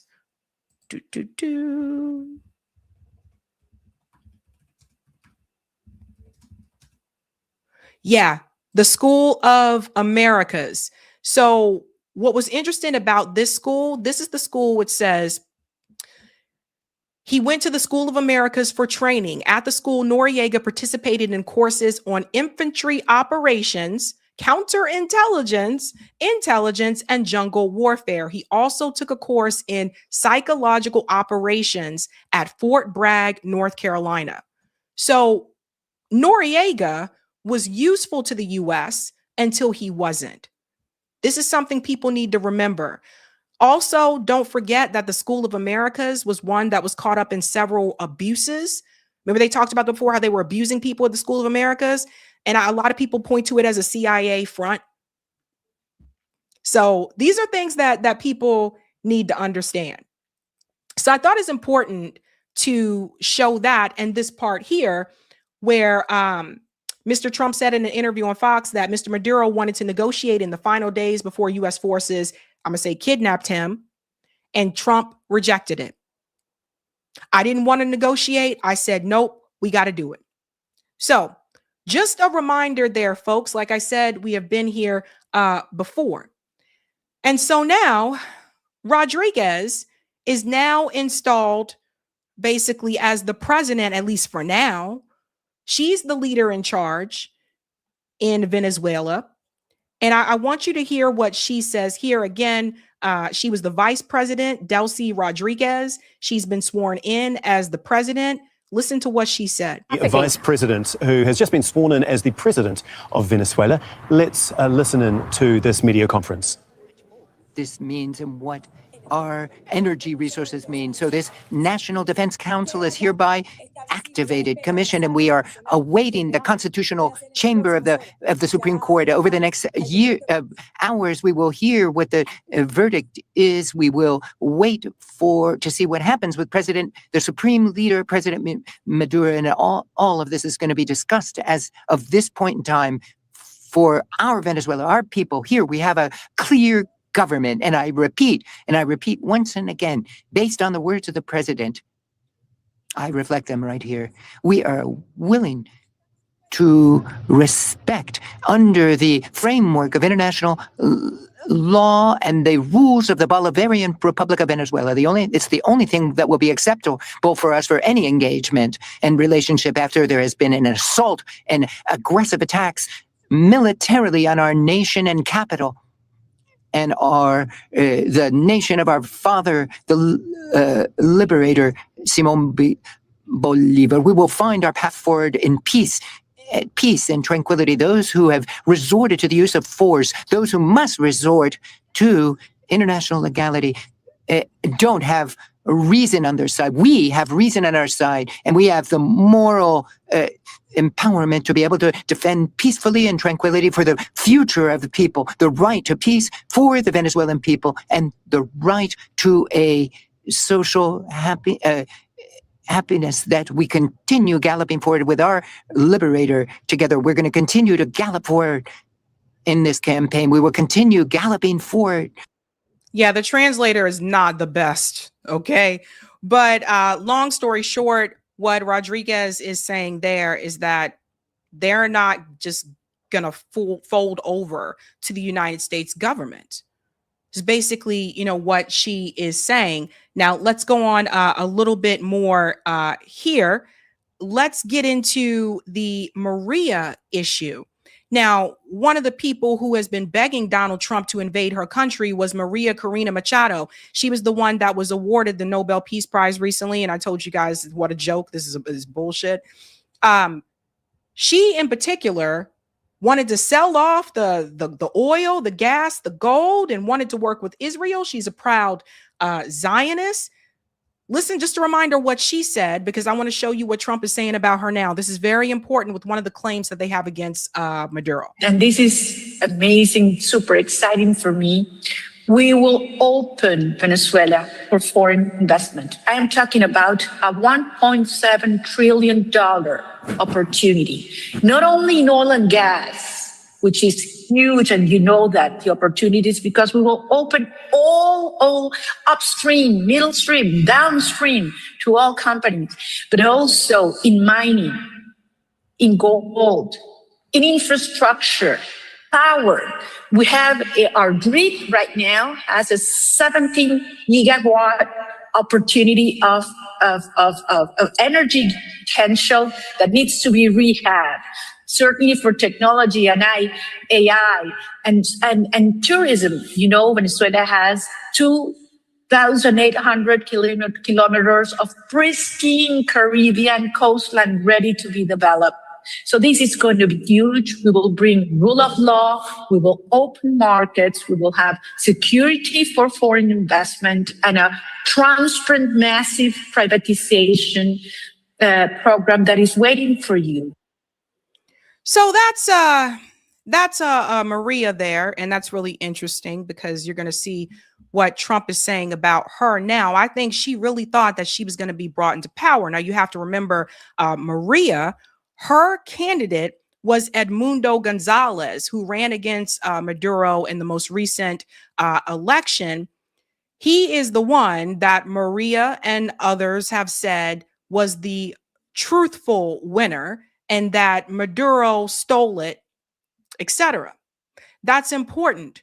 It's important that you hold on to that the election was stolen, that's the claim, and that Maduro is not the rightful president for that country, that it was supposed to be Edmundo Gonzalez.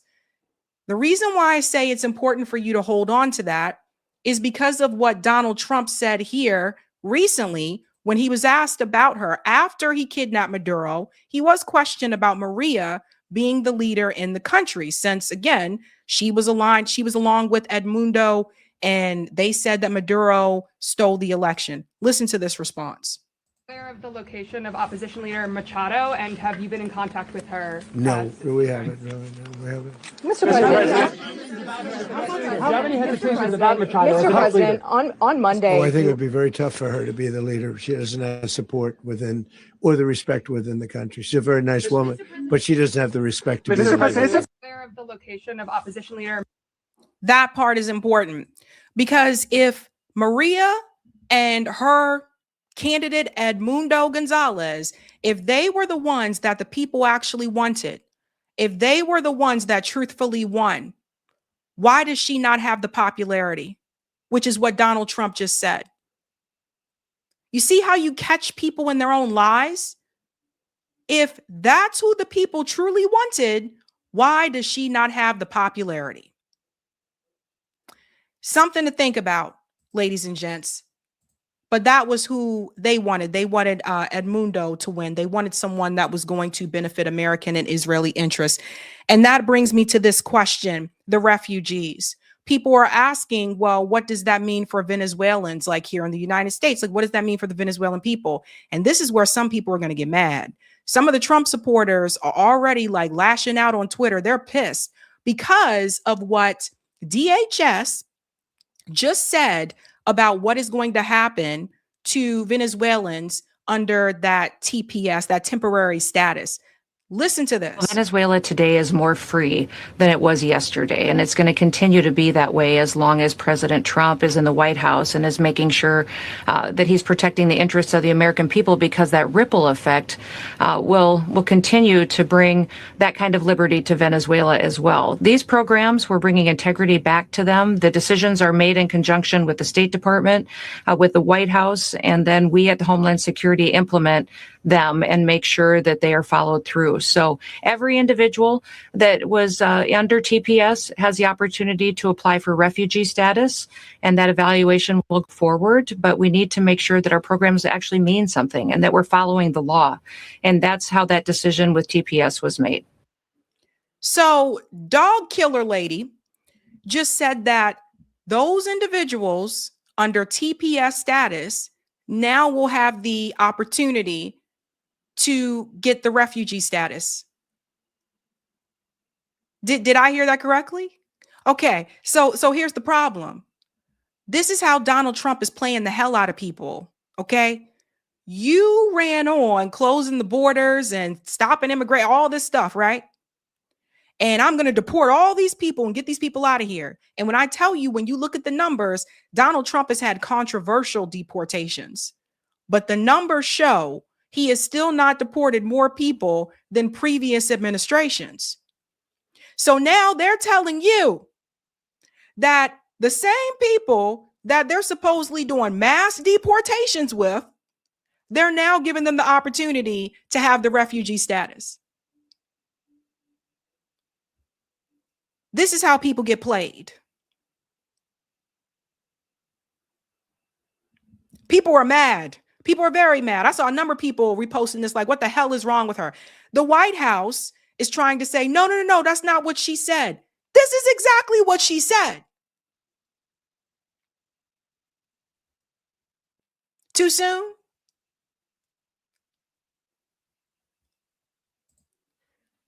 Let's move to the Israel part. How much does Israel play a part in this? Well, just listen to what Netanyahu said before they kidnapped Maduro. We've had an unbelievable success by degrading Iran, which was a first-rate power. Now it's a second-rate or third-rate power. They were throwing their weight all over the place, exporting terrorism, not only to every part of the Middle East, but to Venezuela.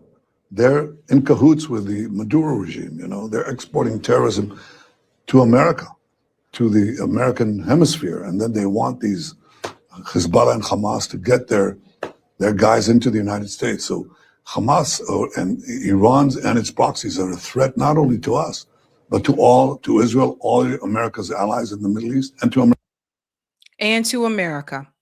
Netanyahu said this right before Nicolas Maduro was kidnapped. So here we go again with Israel saying, well, you got to go into Venezuela and go after them because, you know, they're working with Iran and Hezbollah has made its way into Venezuela.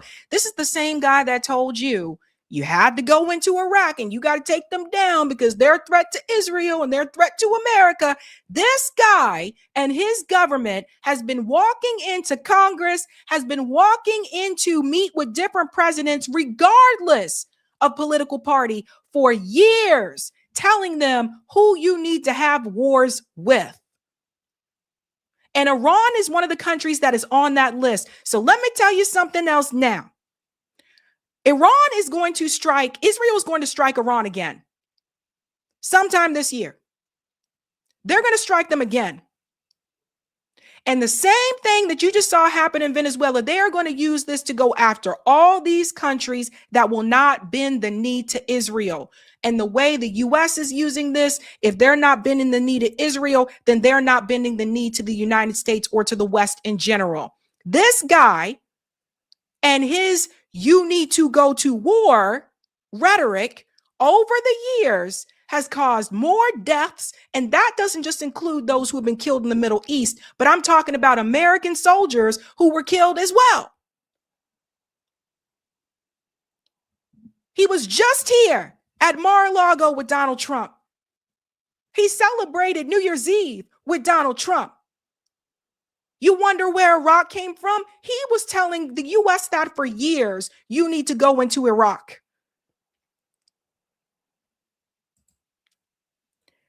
So when people say, well, everything can't be because of Israel and listen to this. Listen to this. They're putting it out there in the open. One thing I will say about the Trump administration is they're not covert, they're overt. So it's all out there. You have no excuse to say, well, I don't know about that. Said it right here. Listen to what the Fox News pundit says. Venezuela has become a hotbed for every adversary of the United States to operate in the Western Hemisphere. Hezbollah has operations. The terrorist group Hezbollah, based in Lebanon, has operations that are that have been widely reported to be based in Venezuela. Iran is operating in Venezuela. Russia, China. It has become sort of the satellite state for the countries who we consider our adversaries and who are bent on trying to do everything they can to destabilize and undermine the West. So Venezuela has become a... All for Israel. All for Israel. Again, they're putting it out there in the open. We have another one here, of course, from the U.S. ambassador to Israel, Mike Huckabee himself, puts it out in the open. America. It is not just a threat in the Western Hemisphere. It is a threat to the Middle East. So for the president to go after Venezuela not only deals with narco-terrorism and the many deaths of Americans who are killed by the poison of drugs, it is going to make life for those of us living in the Middle East much better, much safer. And I have to stop it there because we can't show like explosions and stuff.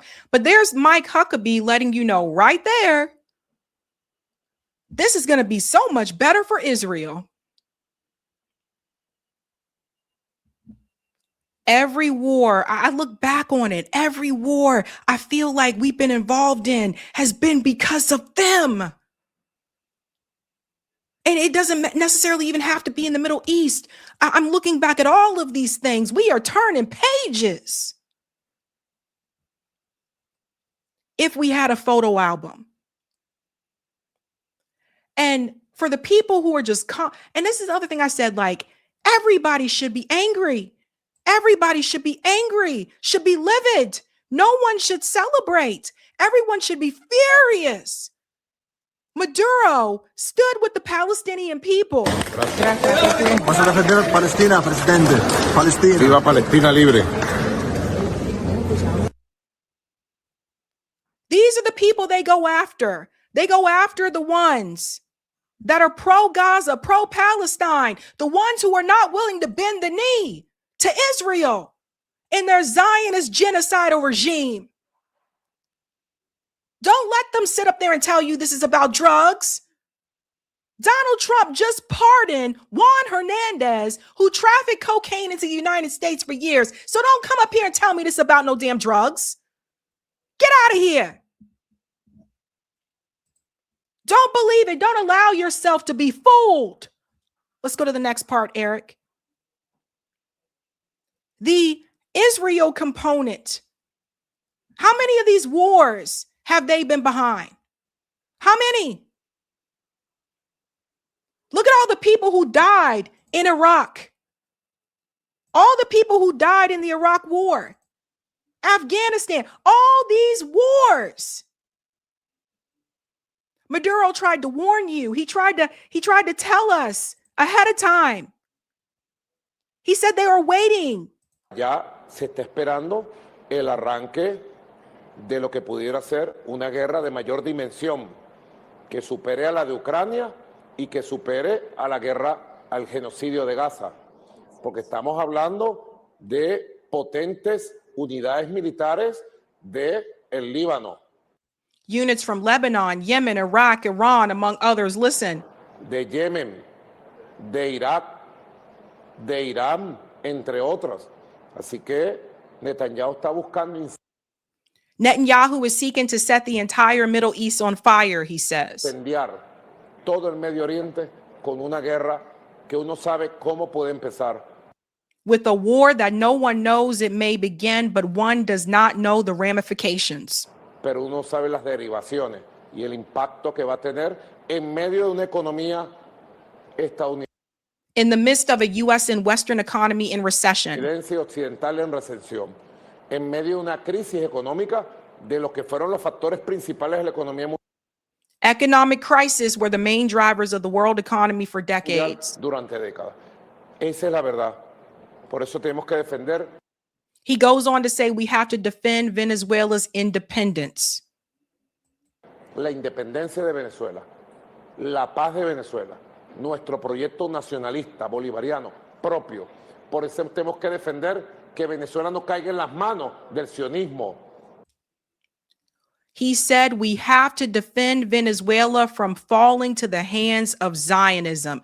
And if people don't sit back and get what this is really all about, I don't know what else to tell you at this point. These are the people that they're going after. He said Zionism wants to get its hands on Venezuela. He knew it. He knew that it was coming. And they come up with different reasons, of course. It's a cancer spreading. Now, this makes sense to me when we look at the Israel factor with Maduro's kidnapping. They've almost captured all of South America. What you have left now, you see Brazil. Guyana is very smaller up there. Here's Venezuela right there.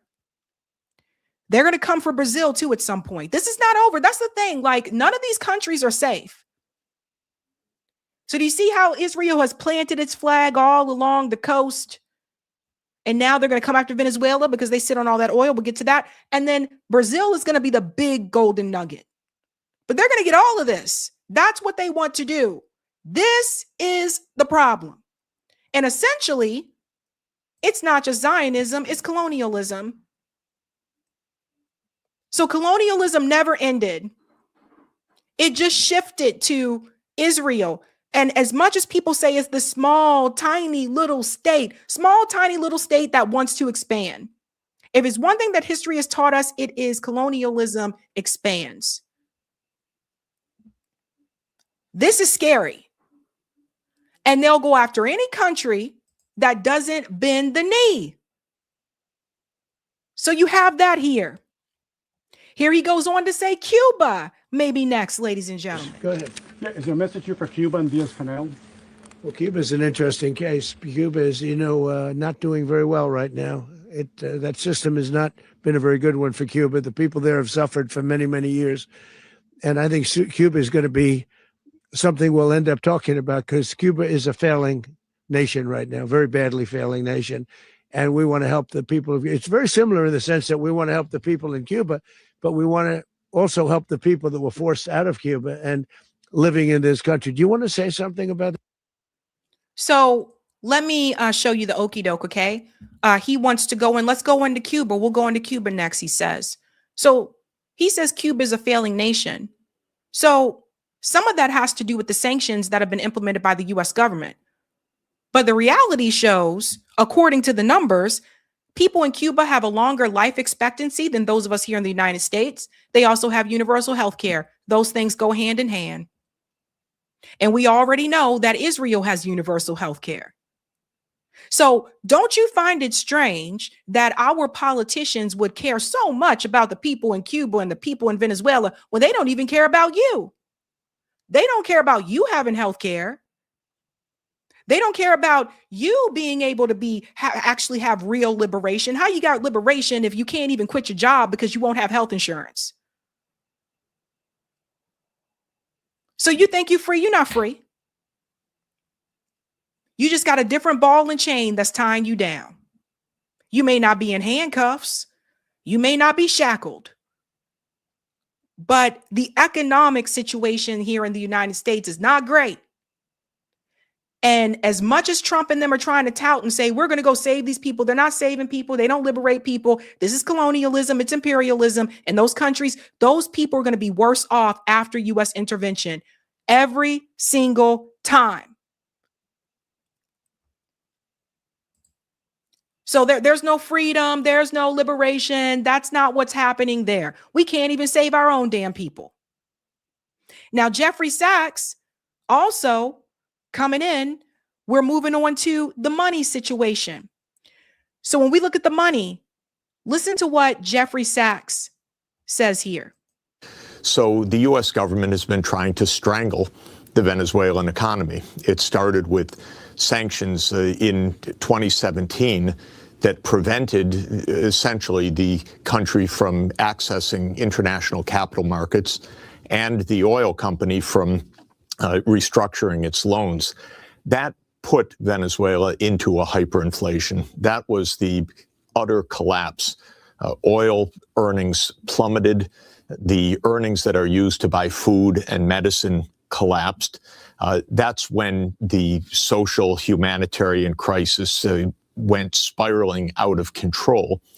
And then in this year is with this idea, very naive, very stupid in my view, that there would be this self-proclaimed president, which was all choreographed with the United States very, very closely. Another round of even tighter sanctions, essentially confiscating the earnings and the assets of the Venezuelan government took place.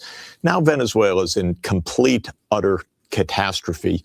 A lot of it brought on by the United States deliberately, creating massive, massive suffering. We know there's hunger. We know there's incredible shortage of medical supplies. We can only imagine, because we won't know really until the dust settles and careful studies are done, how much excess mortality there is. But surely in a context like this, this is a catastrophe. It is a catastrophe. And this is what, Jeffrey Sachs tried to warn people about this as well. Sanctions kill people. It is economic warfare. Now, all of a sudden, like he said, you may not be able to afford medicine. You may not be able to get the treatment that you need, which means you could die. Like this is really sad. When we also look at the money, blatant statements that have been made out in the open about what they really want.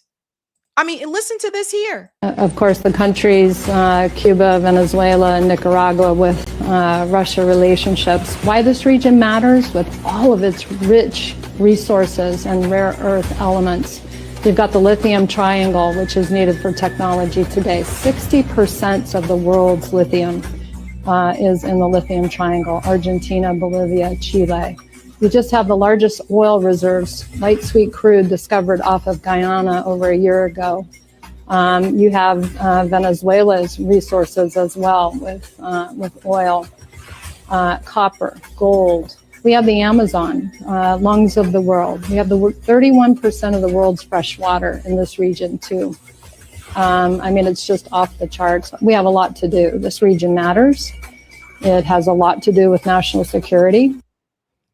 Has nothing to do with national security and everything to do with the resources that she just mentioned there. Notice she also said Nicaragua, so they'll probably be looking to go into there next. So it has nothing to do with the people of Cuba. It has nothing to do with the people of Venezuela. I don't understand why Americans fall for this trick, because what the hell makes you think they care about people in another country when they don't even care about people here? People have to start using common sense. So she put it all out there in the open to let everybody know what the game was.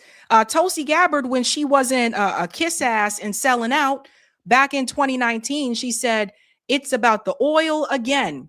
Bolton just exposed the real motive for intervention in Venezuela. We're in conversation with major American companies now It would make a difference if we could have American companies produce the oil in Venezuela. We both have a lot at stake here. That was Tulsi Gabbard 2019. By the way, Tulsi been very quiet since they kidnapped Maduro. So this is someone of all people who knows the game, but they're choosing to just play along because they have some typical future political aspirations. That's really what this is about for Tulsi Gabbard. She's the most shameful one of all because she talked about this for years.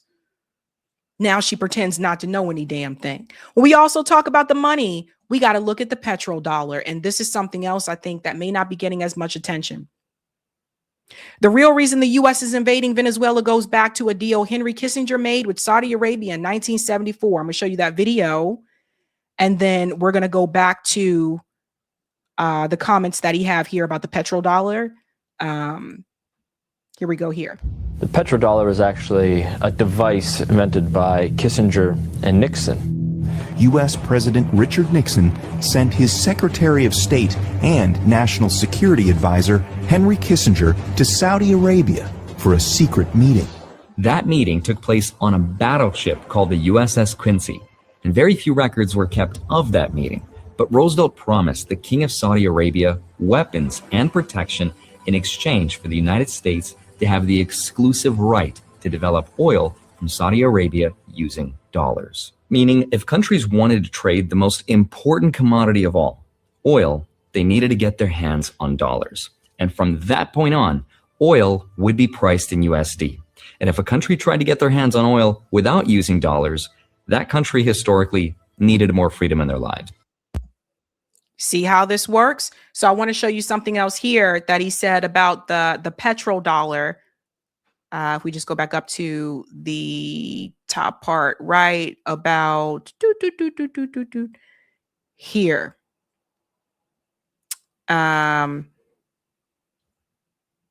This is important, this timeline. In 2000, Saddam Hussein announces Iraq will sell oil in euros instead of dollars. 2003 invaded, regime change. Iraq's oil immediately switched back to dollars. Saddam lynched. The WMDs were never found because they never existed. 2009, Gaddafi proposes a gold-backed African currency called the gold dinar for oil trade.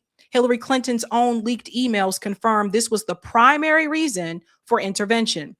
Email quote, "This gold was intended to establish a pan-African currency based on the Libyan golden dinar." 2011, NATO bombs Libya. Gaddafi sodomized and murdered. Libya now has open slave markets.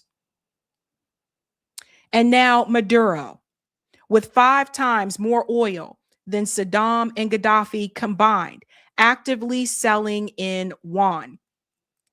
Building payment systems outside dollar control, petitioning to join BRICS, partnering with China, Russia, and Iran, the 3 countries leading global de-dollarization. This isn't a coincidence. Challenge the petrodollar, get regime changed every single time. If you follow the money, it'll all make sense. So the United States never wants these countries to have any true economic independence. And then there's the issue with the Rothschilds. One of the things that stood out to me on social media is that a Rothschild was very happy about this. And you got to know about the banking. This part is important as well. In 2000, there were 9 countries without a Rothschild-owned central bank. Now we get into the banks. Iran, Iraq, Cuba, Syria, Libya, Sudan, Venezuela, Afghanistan, and North Korea. They've checked out Iraq, checked out Libya, Sudan, Afghanistan. The U.S. has gone in and ruined all these countries. And you see the countries that are left. So that lets you know the plan, ladies and gentlemen. I keep telling you, this is not in with Venezuela. So you see who they coming for next. I forget who said it, but there was a quote that said, all wars are bankers' wars. I mean, it's all about money. If there was no profit, it was a lot easier to stop wars. But there's money to be had, right? So do you see this? The banks. That was in 2000. We are currently in an Israeli proxy war with Iran and Syria and about to overthrow Maduro in Venezuela. Another thing that stood out to me. This is Nat Rothschild. When Trump kidnapped Maduro, he said, "Well done, Donald Trump." So here come the bankers. This is what I keep telling people. All of this is connected. And check this out with Venezuela. This guy here, TB John, said, of course, Trump gets an attaboy from a member of the Rothschild family after the unprovoked attack on Venezuela. That's a confirmation. Check this out. Even AI knows it. No, Venezuela does not have a Rothschild central bank. The Central Bank of Venezuela, is a publicly owned institution responsible for the country's monetary policy and currency. The Rothschilds are Zionist, for those who are not aware. This is why I continue to say, and Eric, if you can find that picture of the pyramid, let me know in the chat. We talked about this a couple times on the show. The people you think are at the top are not at the top. When we also follow the money, we show here what happened with Polymarket after this. A newly created Polymarket account invested over $30,000 yesterday in Maduro's exit. The U.S. then took Maduro into custody overnight, and the trader profited $400,000 in less than 24 hours. Insider trading is not only allowed on prediction markets, it's encouraged. You see how much money is to make here? Following the money is very important. So the poly market, Wall Street, big opportunity for Wall Street. I don't know what they did with this. I probably have to update it again. Oh, it is there. Okay. Finance industry eyes investment opportunities in Venezuela. Of course they do.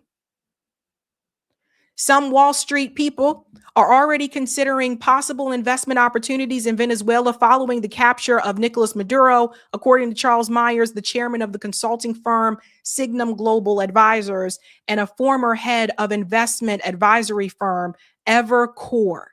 So, and here it goes. They already talking about how they can make money in this situation. So, and this is why I say a lot of times these decisions, these policies, legislation, oftentimes don't happen unless it has some type of corporate interest attached to it. This is a perfect example. So Wall Street's happy. That tells you everything that you need to know. We need to go to the next part here. Let me just go to the next screen here. Eric, can we go to the next part for Type VNC? Sorry, guys, I told you this one was going to take some time because I wanted to go through everything.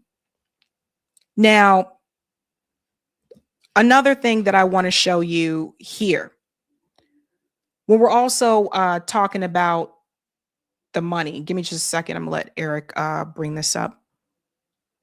Oh, okay. Okay. Thank you.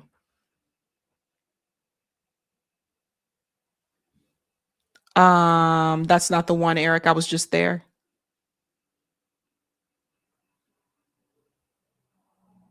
Sorry, guys. Lots of links today. Yeah.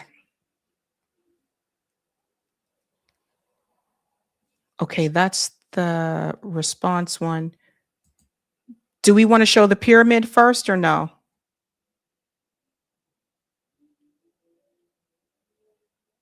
Okay, let's show the pyramid first. This is what I was talking about. See, a lot of times people think that the president is at the top. They're not.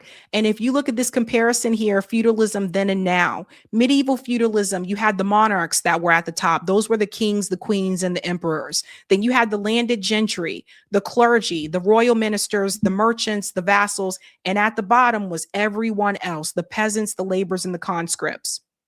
Now, if you look at corporate feudalism today, you will see the billionaires are the ones at the top, right? Billionaires. Then you have the big bankers, JP Morgan, Goldman Sachs, Lloyd's. I would also put the central banks along with the billionaires as well, like the Rothschild. I would put them up there as well.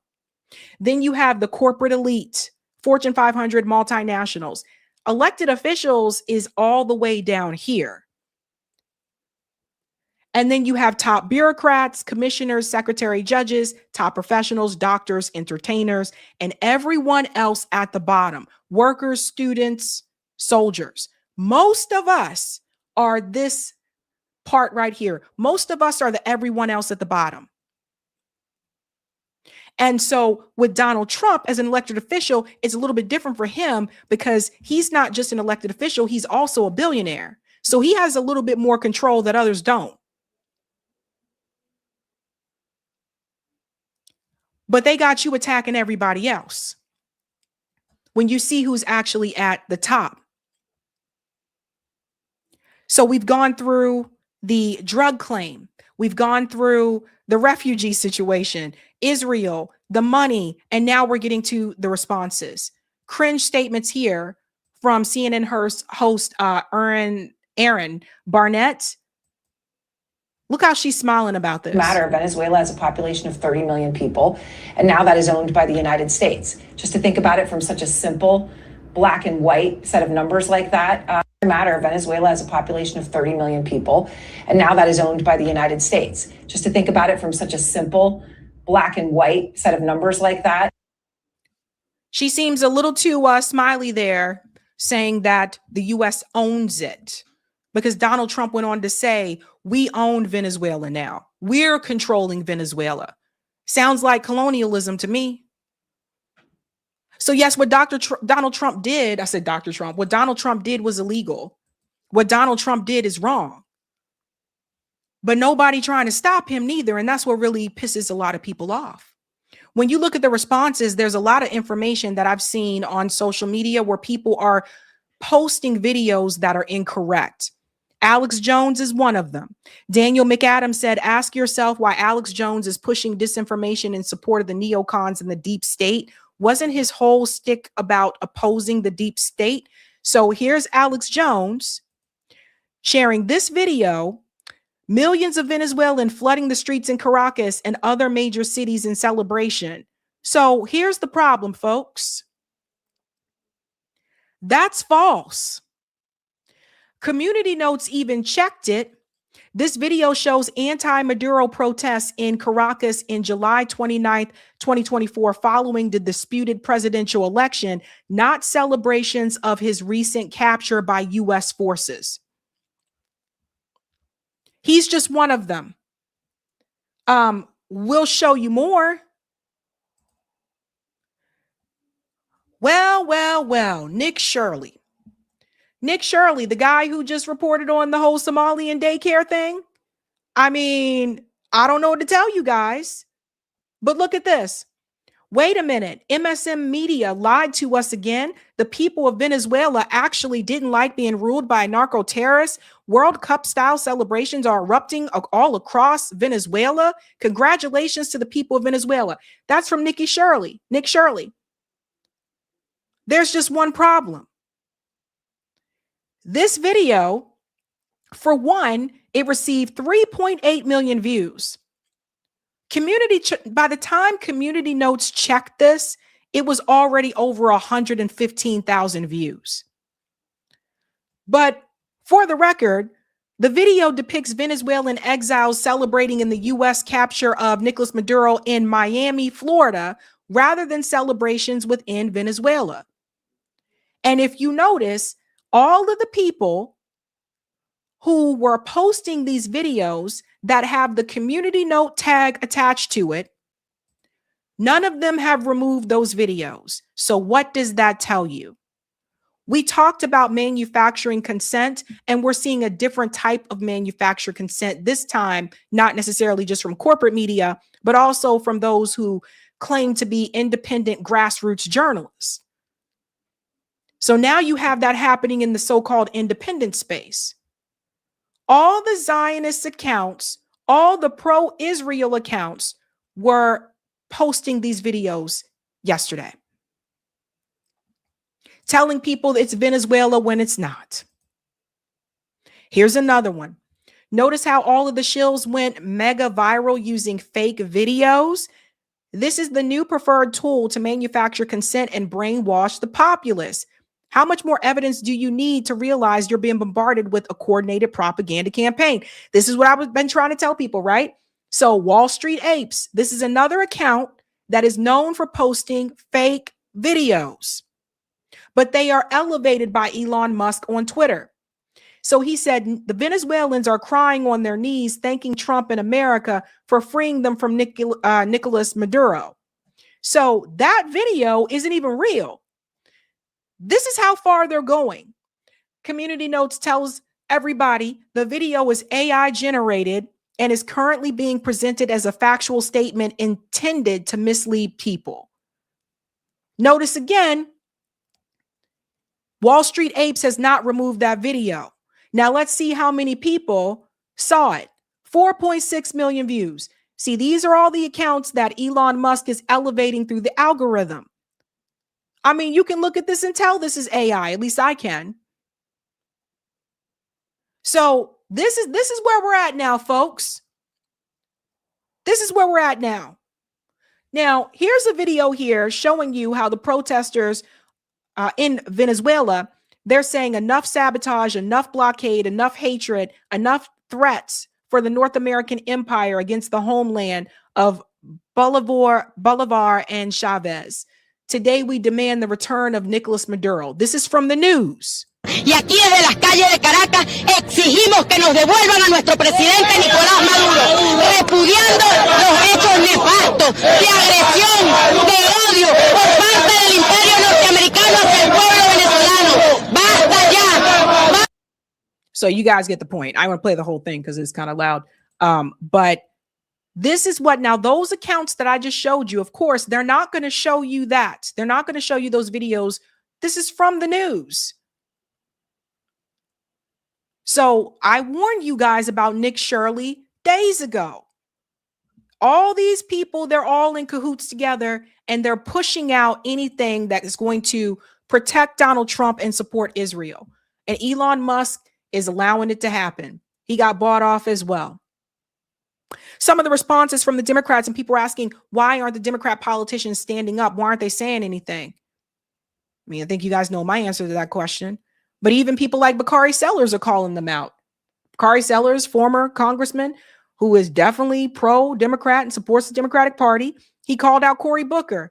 No one is reading all this. Democrats failed to meet moments. That was Cory Booker responding about Trump's unlawful actions in Venezuela. And Cory Booker wrote this long ass statement, and it is long. Oh, what did I say? Oh, yeah, I said you can stop acting now. You know damn well this is that Israel is part of this. You kiss Israel's ass. Yeah, ain't nobody feeling you, Cory. Not today. Now, Senator Chris Van Hollen was one of the first people I saw that did speak out. Trump and his cronies can try to dress this up, but it is an illegal act of war to replace Maduro and grab Venezuela's oil for his billionaire buddies. So Chris Van Hollen, Ro Khanna, and Elizabeth Warren spoke out pretty quickly against what was happening. Chuck Schumer is just dancing around. I think I have that one. Let's show you here. It'll come up in just a second, I think. Marjorie Taylor Greene said, we're running Venezuela now, and she has the face palm, America first. She's speaking out against it.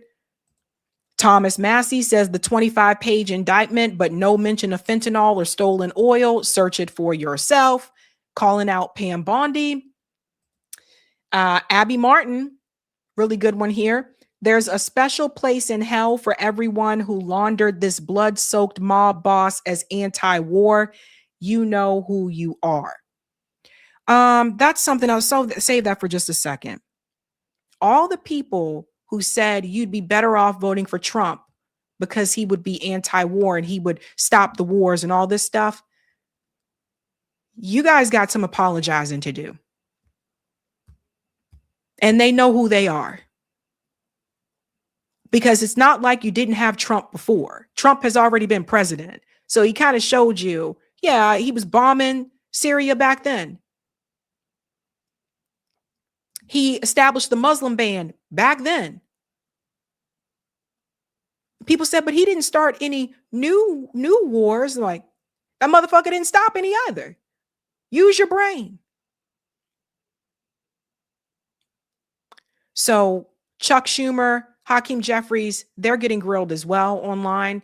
People are telling them to resign because they're like, well, Maduro's a brutal dictator and da-da-da-da-da, and he stole an election. And like I told you, if that's the case, and Maria and her candidate Edmundo Gonzalez were the rightful winners, why is Donald Trump telling you that she's not popular in the region? That election wasn't long ago. Sounds like they just come up with things, right? Also, something else you need to think about. The US government really has no right to tell any other country about their elections when you guys don't even have true, real democracy here.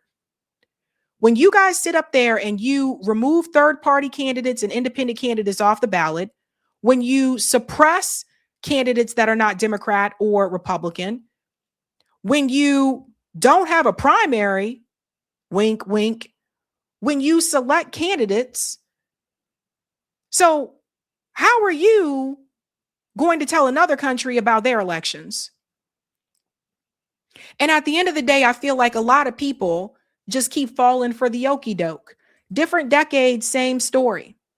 Iraq, weapons of mass destruction. Venezuela, drugs.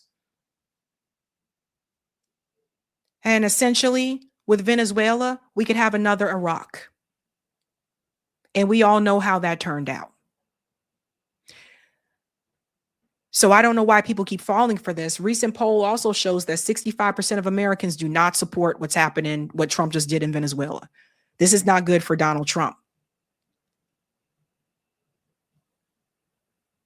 Never believe these sayings that it's about helping the American people. This has nothing to do with us. It is the Venezuelan people right to choose who they want their leader to be. I have nothing to do with that. You have nothing to do with that. Imagine if someone came into the United States and just took the president of the United States. Well, some people would be happy if Trump was gone. But regardless who it was, imagine if another country did that. And they use different reasons every time. Now, they want you to believe they want to help people in Venezuela, right? But remember what Tupac said. They got money for wars, but can't feed the poor. That part. And that's the part that really gets me. I don't understand how Americans are just so naive at this point. Honey, they won't help you. They won't help you. They won't give you health care. They won't give you paid leave. They won't give you a living wage. They won't increase the minimum wage.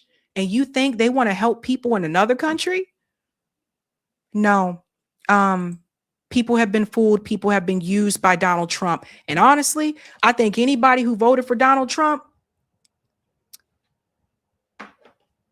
I don't know. You guys need to form your own coalition or something. Like, I really do think you guys should form your own coalition and raise Cain.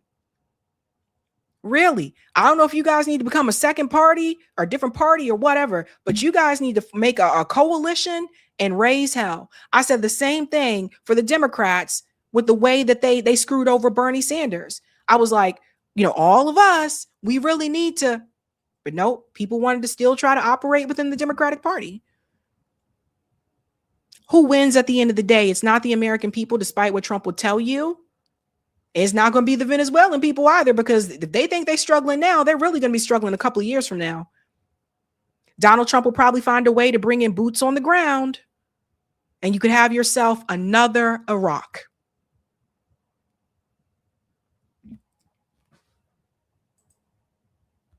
We have one more story. Do I have this? Oh yeah, I have the Mandami one for you guys that I want to get into. This is really interesting. And then we'll have the Marandi interview as well. Zohran Mandami was just sworn in as mayor at New York City, probably one of the most controversial mayor candidates that I've seen in my lifetime, because he stood with the pro-Palestinian movement, etc. You guys know the story by now. And he wants to do free city buses. And even these are like limited forms of socialism, right? These things are limited. Socialism is about people owning the means of production. And I think a lot of Americans get that wrong too. But one of the executive orders that he made was to not allow that definition of anti-Semitism, which is the one that conflates Zionism with anti-Semitism. And the Zionists are losing their shit. Don't forget, Zohran decided to keep Jessica Tisch. He decided to keep her as the police commissioner and to kind of appease to them, which I was against, but he decided to keep her. And they still losing their shit over this one thing. Listen to this. Mayor Zohran Mamdani, not even 48 hours into his new administration, is facing fresh backlash over his stance on Israel as well as anti-Semitism, specifically what to do about it and how to define it. The controversy stems from a document the mayor signed yesterday that revoked all executive orders signed on or after September 26, 2024 by his predecessor, Eric Adams. If that date doesn't ring a bell, it was the day Mayor Adams was indicted on federal corruption charges that were ultimately dropped. In Mayor Mamdani's words, it was, quote, a date that marked a moment when many New Yorkers decided politics held nothing for them.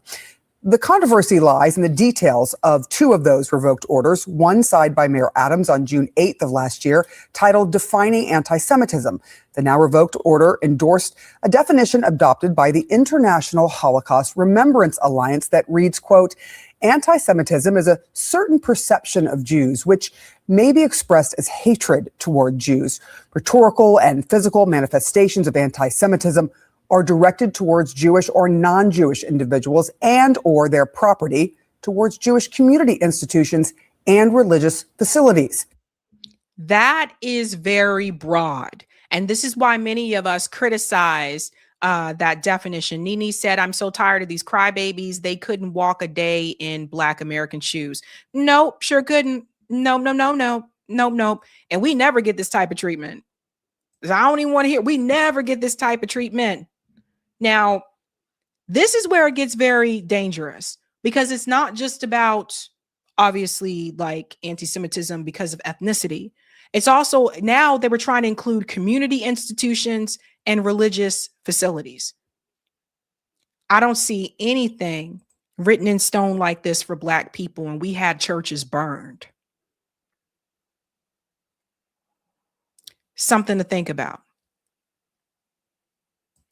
So I think this is a good thing. I applaud Zohran Mamdani revoking this. This is a good thing. This is what people like, some of the ones that, you know, the pro-Palestinian protesters who voted for Zohran, this is what some of them wanted to happen. This is what some of them are like, hey, I voted for that. I wanted that to happen because it's dangerous. This is very dangerous. Basically, what it comes down to is you can't make criticism. And I think this is a problem for free speech as well. The order goes on to cite a number of examples of anti-Semitism offered by the IHRA, including calling for, aiding, or justifying the killing or harming of Jews in the name of radical ideology or an extremist view of religion, accusing the Jews as a people or Israel as a state of inventing or exaggerating the Holocaust, denying the Jewish people their right to self-determination, for example, by claiming that the existence of a state of Israel is a racist endeavor and holding Jews collectively responsible for actions of the state of Israel. But what they do with that is that they take this and say collectively responsible for the actions. They're taking it so far as to say that when you start even criticizing the Israeli government, you have people from the ADL and also Stephen Miller and his wacky ass wife, you have them saying even that is wrong. Even that is a bridge too far. And they can move this definition the way that they want. By the way, I don't see any other group in this country changing definitions like this. They can move it. So now it's all these different things, right? And the type of protections that you see coming forward. Now, I'm here to tell you guys face to face, as a Black American in this country, I have never seen any type of protection like this for my people. Any type. None. And we know the history of what Black Americans went through. So I never seen this. So that tells you something. The IHRA list of examples also includes drawing comparisons of contemporary Israeli policy to that of the Nazis. Now, we should note that the Adams executive order states this order is not intended to restrict speech or conduct that is protected under the First Amendment. Anti-Semitic acts are criminal only when they are so defined by law, and this order does not establish civil or criminal liability for any acts. Also revoked by Mayor Mamdani was an executive order Adams signed last month prohibiting city agencies from participating in what's known as the Boycott, Divest, and Sanctions campaign against Israel. The timing of that Adams order was seen by some as an obvious attempt to cause a political problem for the incoming mayor.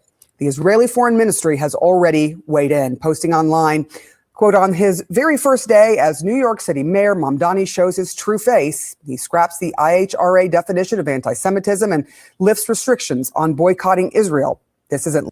That's right. And so for those of you, and like I said, still wait and see what he does. But for those of you who voted for Zohran, some voted for him because of the rent freeze. Some voted because, they wanted the free bus option, etc., the affordability stuff. And then there are some that voted because of the Israel issues. So for those of you who voted for him for these issues, to not adopt that IHRA definition and to not have restrictions on boycotting Israel, this is what you voted for. So for the people who are complaining like Bill Ackman, all the Zionists who are losing their cool online on social media, that's what some people voted for. Now, I still don't agree with him keeping Tish. I still think she should go. But they're mad because he did something he said he was going to do. Because apparently in politics, that's not really supposed to happen, I guess. They're like, how dare you go against us? That's the danger of supremacy. So if you voted for Zohran because of these issues right here, then you got what you voted for. Leadership, they say, it's anti-Semitic gasoline on an open fire. So here we go again. So now it's anti-Semitic because he doesn't want to adopt a new definition, which is incredibly dangerous that we warn people about. And because he lifted restrictions on boycotting Israel. And to me, I'm just kind of like, no, this is good. This could set a precedent for others. Mayor Wu, I'm looking at you.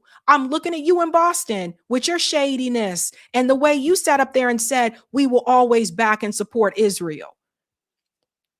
This could put pressure on people like her because despite what people think, Mayor Wu is not as progressive as you think.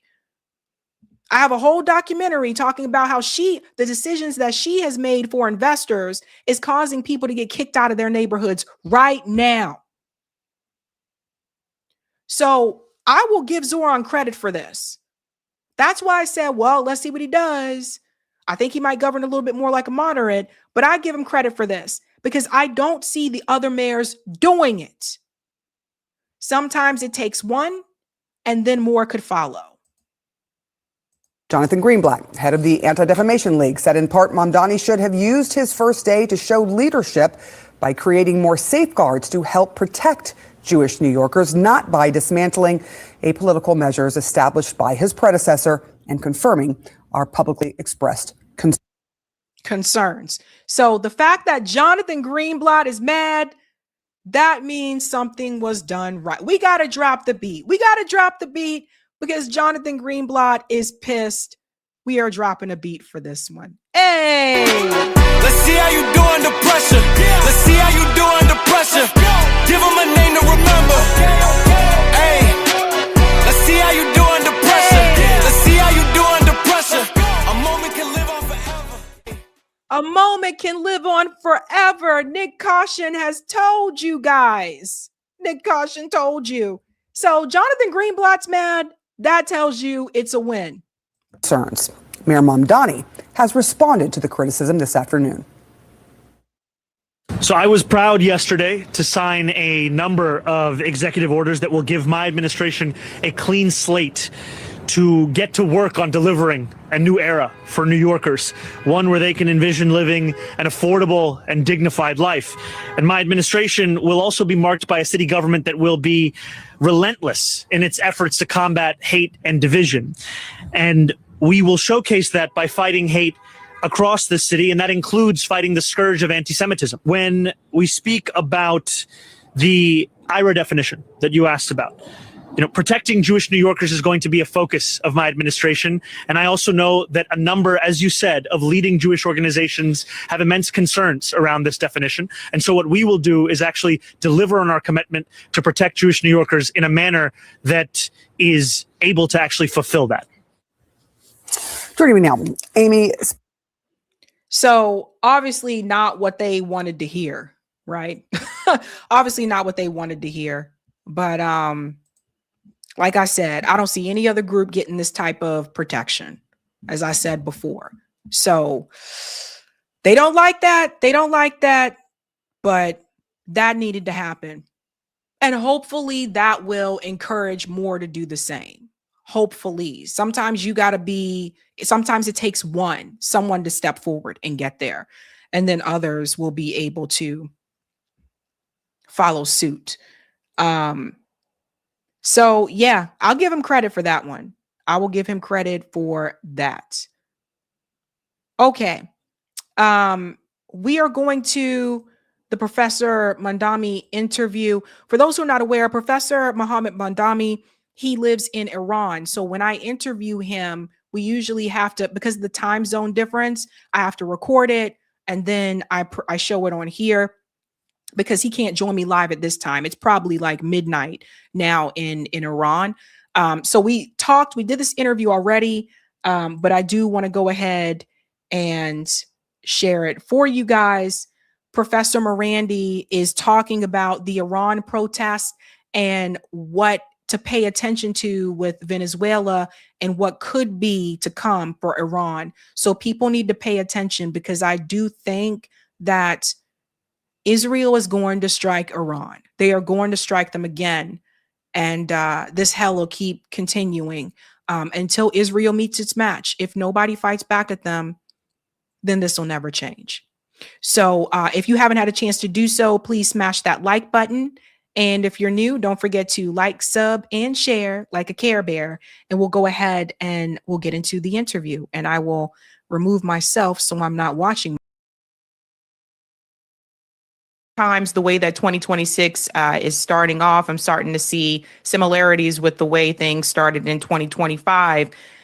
Donald Trump has made a statement about the protest in Iran. And I do want to share this here so that people can see what he said. So Donald Trump said, if Iran shoots, I think he means shoots, not shots. If Iran shoots and violently kills peaceful protesters, which is their custom, the United States of America will come to their rescue. We are locked and loaded and ready to go. Thank you for your attention to this matter, President Donald J. Trump. So the question that I think a lot of people have here is, number one, if you can discuss what are these protests that are happening in Iran? Where is this coming from? Is this are these protests actually outside agitators that are influencing people there? Is this something that the CIA is doing? And then also this idea about Donald Trump coming in and liberating people in Iran. Yeah, well, he's into this whole liberation thing. So in Venezuela and in Nigeria and in South Africa and everywhere, he's well, actually, it's interesting that he made this tweet, because let's say if it's, as he said, if it's our custom to kill protesters, then he's going to come and kill thousands of people, basically. So because any military intervention means a lot of people are going to die. In Venezuela, large numbers of people have died. I was just speaking to a friend of mine in Venezuela. He said civilians were killed, government employees were killed, soldiers were killed. Most of the president's team, his security, they were murdered by the Americans. That's what war does. So, but in any case, what happened was that the United States, as we all know, has been imposing sanctions on Iran, targeting ordinary people for decades, and people die as a result. So, for example, you have limited spare parts for your airplanes. You have a shortage of certain medicines at times. Let's say you have God forbid, a cancer patient in your family, and you need a certain medicine and it's not there. Or the price is so high that you can't pay for it. You just can't pay for it. Let's say someone is wealthy and they can sell their apartment or their car or something, and someone just doesn't have that money. So that's what sanctions does. That's what it does. It kills people. It destroys lives. It destroys communities. It destroys families. People lose their jobs. Their families fall apart. So that was the objective from the very beginning.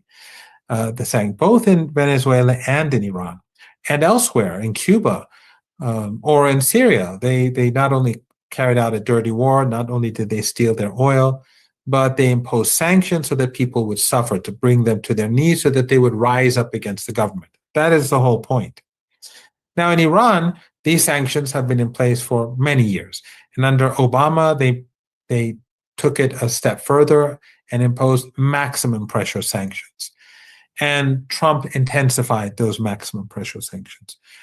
So recently, we had a drop in the currency, which happens every now and then in Iran, partially because well, there are lots of reasons, but part of it is the sanctions. Part of it is, of course, problems with the economy. Now, when the currency dropped in the city center, in a district sort of in the middle of Tehran, some of the businessmen went to the streets, and women, I suppose, business people, they went to the streets and they protested. I don't know what their numbers were, maybe 1,000 or 2, or I don't know, but they were concerned because when the currency goes down like 20-30%, they sell goods and then they can't buy new goods. Because they don't have enough money. They sell with a certain profit, and then suddenly the price of the goods goes up a great deal, and they can go bankrupt. Or they just don't have customers anymore because the price goes so high that you can't afford certain goods, and so these people can't sell. In any case, they went to the streets and protested, and that's a legitimate right and a legitimate concern. And nothing happened. There was no violence. There was no heavy-handed police intervention or anything like that. Whereas in Europe and the United States, we've seen what's happened over the last couple of years. In the UK, you hold a 80-year-old woman holding a placard, no to genocide, and they take her off to jail. Often very violently, especially in Germany, we've seen lots of violence. Nothing happened. What happened was on day 2. Suddenly, and this happened 3.5 years ago, I think it was roughly 3.5 years ago, over Mahsa Amini. And we discussed this once before. Mahsa Amini, when she died, the Persian media in the West, BBC Persian and all these other media outlets, they carried out this campaign that she was beaten to death, that they hit her in the head and they tortured her and she died. And for 3 days, a lot of people went to the streets, maybe 10,000, 20,000, much bigger than what we saw in Tehran a few days ago. And people were upset. And then after 3 days, the footage came out and it showed that when she was in the police station, now whether, the issue is not whether they should have taken her to the police station. That's a different issue altogether. But she was fine. Physically, she didn't look hurt. There was no sign of her. So, but by then it was too late. I mean, 3 people had already come to the streets. But then you had these small groups who infiltrated the peaceful protesters. Back then, you had peaceful protests, and then the infiltrators after the end of day 2. Here it was after the end of day 1. Those protesters were bigger; these were smaller. These small groups now are also smaller than back then. I guess it's because after the 12-day war, a lot of infiltration and so on was discovered. So, but a lot of them are small cells that are funded from abroad, and these are not the protesters. The protesters, day 1, peaceful. On day 2 or 3, 4, there were small protests here and there that were peaceful, but most of what we've been seeing are small groups of people in different towns and city, 50 people, 20 people, 60 people, who are extremely violent. And not all of them, but many of them, it turns out that they are funded from abroad. They get paid with Bitcoin. They get into contact with people abroad through social media. And they carry out violent acts, and they film them and they send them to their handlers, and their handlers give them. Often they don't even know each other. They say, you go to this place, have your face covered, you'll be met with 4 or 5 other people, and then you work together, and then that's how it works. And I've been posting this just like 3.5 years ago. They're extremely violent. One of the tweets that I put out was this man using a flamethrower at the police, and he set a policeman on fire on his motorcycle. Another man threw a Molotov cocktail, or maybe, I don't know, something that was in flames. Someone said it was a plastic tire. It was a tire that they put on fire, and you know how horrible that is. And then the police officer was on fire. And I just posted something a few hours ago where they were beating this police officer to a pulp, and women came to rescue him.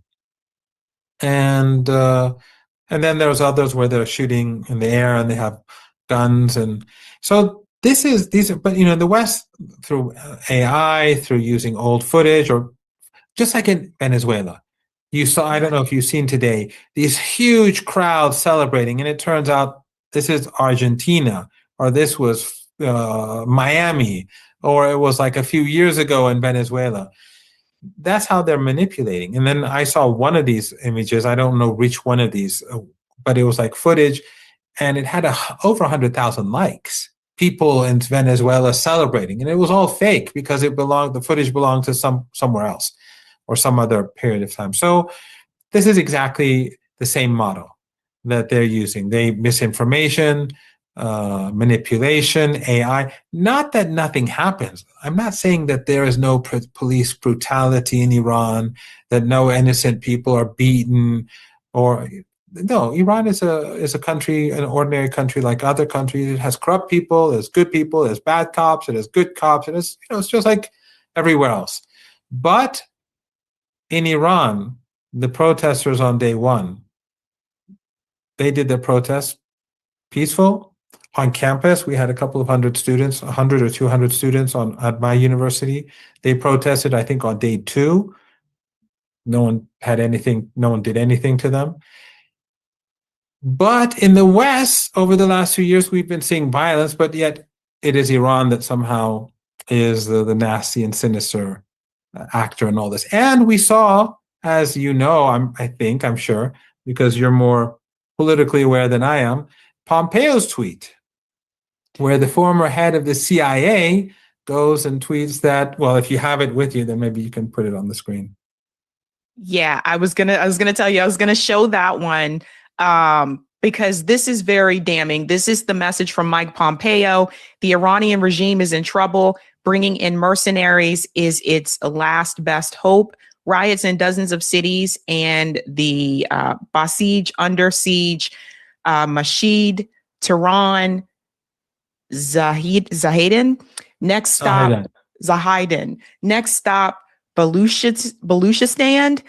47 years of this regime. POTUS 47, coincidence. And he said this right here. Happy New Year to every Iranian in the streets, also to every Mossad agent walking beside them. And, you know, with this administration, when you compare it to the Biden administration, this administration is more overt. It's just right out there in the open. You really don't have to look as hard, but they're putting that message just boldly out there. And a lot of people are of course, I mean, Sabrina, compare it to Venezuela. You saw Trump's, when he spoke yesterday at the press conference. He just says the silent part out loud. It's our oil. It's ours. We're going to do this. We're going to do that. And that's a good thing. I mean, it's not as if he's really all that different from his predecessors. They were just smarter when it came to soft power. Yeah. What Trump did basically was he told all Venezuelans that, look, you don't own anything. It's mine now. So what does that do? It unites the people of Venezuela in a way that wouldn't have been possible without him doing it. And I have no doubt that Trump is going to fail in Venezuela. There has not been regime change. The president is a hostage. And the acting president, she's in charge. And the cabinet is in place. And the people are on the streets. As you and I are speaking, there's a big gathering taking place in the capital. Huge. I mean, my friends were in Venezuela. I've had the pleasure of visiting the country on multiple occasions. And it's completely different, by the way. I'm sorry for going from Iran to Venezuela, just because it's so important. First of all, a lot of talk about Venezuela is utter nonsense. It is not a communist country. They have private sector and public sector. But the government does focus on the disenfranchised. And it's sort of like Iran in many respects, more respects than people think. They are religious people. It's overwhelmingly Catholic. It's the only difference is that their Christ, like our Jesus, supports the oppressed, supports the victims. And the Christian Zionists, for some strange reason, they claim that Jesus supports genocide. But, you know, so their Christianity is, they're religious people. They're not communists. And people have come to the streets in support of their president who's a hostage. So what Trump does and what Pompeo does in tweets like this is he creates greater awareness. So Iranians, they look at the former head of the CIA and say, look, he's saying it himself, that the Mossad is so I don't have to go and argue with anyone and say, look, the Americans are behind it, whether, maybe a senior official will come on television and say, look, we've captured these people and then they're being paid from abroad. Someone could say, well, you're making this up or you're forcing confessions. They can make all. The guy is saying it himself. The Mossad agents are there with them. So this regime is very out there in the open. It's very overt, as you rightly put it. And I welcome that. I think that's a very good thing. I think that Trump's, just like Pompeo, Trump's speech yesterday or his press conference yesterday was an eye-opener for people across Latin America and across the world. That this president is basically he's behaving like this is the 19th century. The pillage of Africa, the conquistadors going in and taking over taking over the Americas. That's how they appear. That's how it's like very out there in the open. The political correctness. This is about freedom and democracy and human rights and human values and protecting. That's all gone. Yeah, you mentioned infiltration in the protest, and we've had that problem here in the United States as well, where whether it's been the George Floyd protest, whether it's been the Cop City protest, the pro-Palestinian protest, where there are a small group of infiltrators who will infiltrate these protests. And a lot of times they're the ones that cause the violent activity to make the whole movement look bad. There was infiltration in the civil rights movement as well as the women's movement. So people should know better. Occupy Wall Street too. Occupy Wall Street, another one, right? So there's always going to be some type of infiltration. The big question that's coming from people now, there was a statement from the Iran's supreme leader where he said that we will take the highest stance. A lot of the responses to that have been, you need to arm up and prepare. And a lot of people are saying that Iran should not trust the predictions or what the West is saying. It should not even wait to see if the West is going to target it once again. Because my prediction is this, Israel is going to attack Iran again, probably sometime soon. And they're already setting the stage for that. So after this attack on Venezuela, at some point, Israel is going to attack Iran again. And what people are saying to the supreme leader of Iran is that you should not wait to try to even negotiate or have talks with the United States because they're going to attack anyway, and you need to prepare. And I'm curious what you think about that, because it's, as I've said to other countries, like, you should not trust that the West is going to do the right thing. No, I agree 100%. And I think Ayatollah Khamenei said that in his speech, that negotiating with the United States is futile. And Iran has been preparing. Iran is not going to take anything that Trump says seriously, not just because he's dishonest, which he is, but because he's changing his mind literally every hour on some occasions. When it comes to Ukraine, we've seen him flip-flop on all different issues. So not only do we see him as sinister and controlled by the Zionists, and of course the Epstein issue is probably very much, at least the way I see it, it is quite possible. I don't want to say 100%, but I'm quite confident that there's an element of Epstein in what he's doing in Venezuela. He wants to distract attention. There's a lot of Epstein in what he does in our region, because the Israelis want it, and Epstein was an Israeli agent. And I'm sure that the Israelis have all the dirt on everyone, and they can use it whenever they want. And we know that that's what happened with Clinton. Yeah. But all that aside, the Iranians are preparing for war, and they're strengthening their offensive capabilities. They're rethinking their defensive capabilities. They're working with countries that are friendly. They're also developing their own technologies, and the government is preparing itself also for war. So next time round, and of course, the aggression always begins with the West, and this is one, just like in Venezuela, just like I doubt we will initiate any conflict, because that is not what we do. But of course, I think Iran reserves the right to begin something, because we have never accepted a ceasefire after the 12-day war. We accepted a halt in hostilities. But in any case, if they attack again, Iran is going to strike much harder. And another thing that is important, and I hate war, and I hate anyone dying, whether it's an American soldier or a kid in Israel.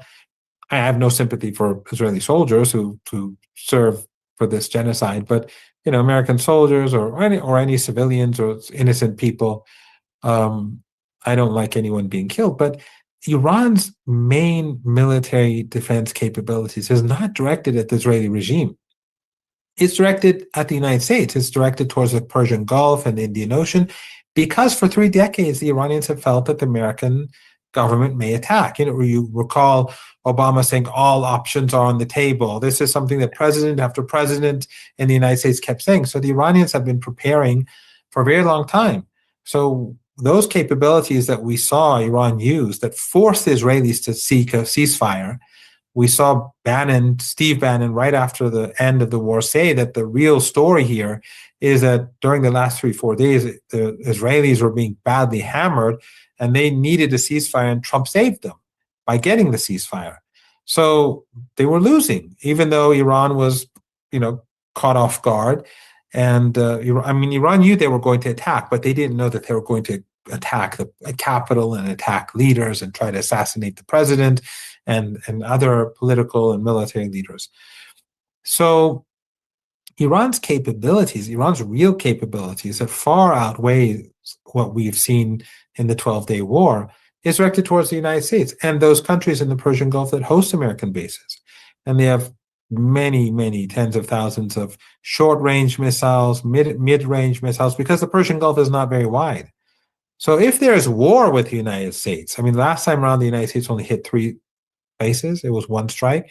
And the Iranians struck back at the U.S. base in Qatar, and despite what Trump claimed, 6 missiles struck and destroyed very sensitive U.S. assets there. That was a small strike on the behalf of the Americans and a proportionate response. If the United States gets into a battle with Iran, then Iran will take out those countries on the tiny countries on the other side of the Persian Gulf that are producing all that oil and gas. They're complicit. They're hosting American bases. And that would mean that energy prices go through the roof. And that would mean a global economic meltdown. Some Americans tell me, well, the United States is self-sufficient in oil. That doesn't help, because the people who are producing the oil may make billions of dollars, but at those people who are using gasoline, who get gasoline at the gas station, or who are using or heating their homes, their prices will go through the roof, and that will create an economic meltdown. And of course, those who are making a lot of money will also ultimately, when the depression kicks in, they will lose a lot of money too. So the global economy is at risk, and the Iranians are making sure that the United States and the Israeli regime understand this. But we are preparing, and we know that the Israeli regime does not care about the United States. If it destroys or wrecks the U.S. economy or the global economy, that's not a concern for the Israelis, nor Israeli first service in the United States. So Iran has to be prepared to defend itself against U.S. aggression, but it has to be preparing itself against aggression from the Israeli regime. Because even if Iran is prepared to fight back with the United States, the Israeli regime, as I said, they don't care about the U.S. economy or the global economy. They'll sacrifice the United States interests any day. That makes me think about Russia and China. Another thing that people are asking is where is Russia and China in all of this, right? China just made a statement that they said they demand that the United States return Maduro. But again, that's just a strongly worded letter. Maduro just met with Chinese officials. Apparently, that was his last appearance from what I saw before he was kidnapped in the middle of the night.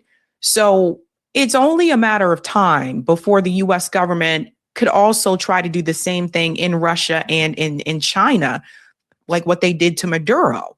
And it's just all it takes is for China to say, you know what, we're not going to cooperate with you economically anymore. We're not going to let you have these rare earth minerals anymore. That's all it takes. And people are just asking, and I want to get your take on this, because some people feel as though China and Russia need to come in and help. And then others say, well, they can't do that. They have to worry about their own people. How do you feel about that? Do you feel that it could get to that point? Or do you feel like they should step up more? Or do you feel like they just physically cannot? Well, actually, when it comes to Russia, it is, they have gone further. From what I understand and from what the information that's out there, it does appear that the CIA was involved in the targeting of the presidential compound, which President Putin goes to. And that, of course, is extraordinarily dangerous and an escalation. So it's gone beyond Iran or now Venezuela. No, I think actually you're right. The Chinese are increasingly getting angry. They are, because they know that at the end of the day, Sabrina, the United States hates Iran. I mean, the government hates Iran because Iran is opposed to the apartheid regime. This is it. I mean, if Iran gave up on supporting the Palestinian people, Iran would be like Turkey or Saudi Arabia. We would have no sanctions and there would be no problem. Right. The sacrifices that the Iranians are making is for Palestine, and all the problems that we've had with the West over the last few decades and all the accusations have to do with Palestine. But in the Russians and the Chinese, they are the main issue. They are the main antagonists for the United States. The U.S. government hates Iran because of Zionism, but their rival in the world is China, and the Chinese know that the end game is to undermine China. So they are concerned. They're deeply concerned. I've actually spoken with Chinese friends today. They're very upset about what's going on in Venezuela, and they feel insulted that right after the meeting between Chinese officials and President Maduro, that this act of war and act of aggression and this kidnapping took place. So what is happening is basically that the United States is isolating itself further and is creating greater convergence between countries like Iran, like Russia, like China. And you can imagine the same happening with certain Latin American countries. And beyond that, I think that people across Latin America are going to be outraged, even in countries that are controlled by right-wing governments that are close to Trump.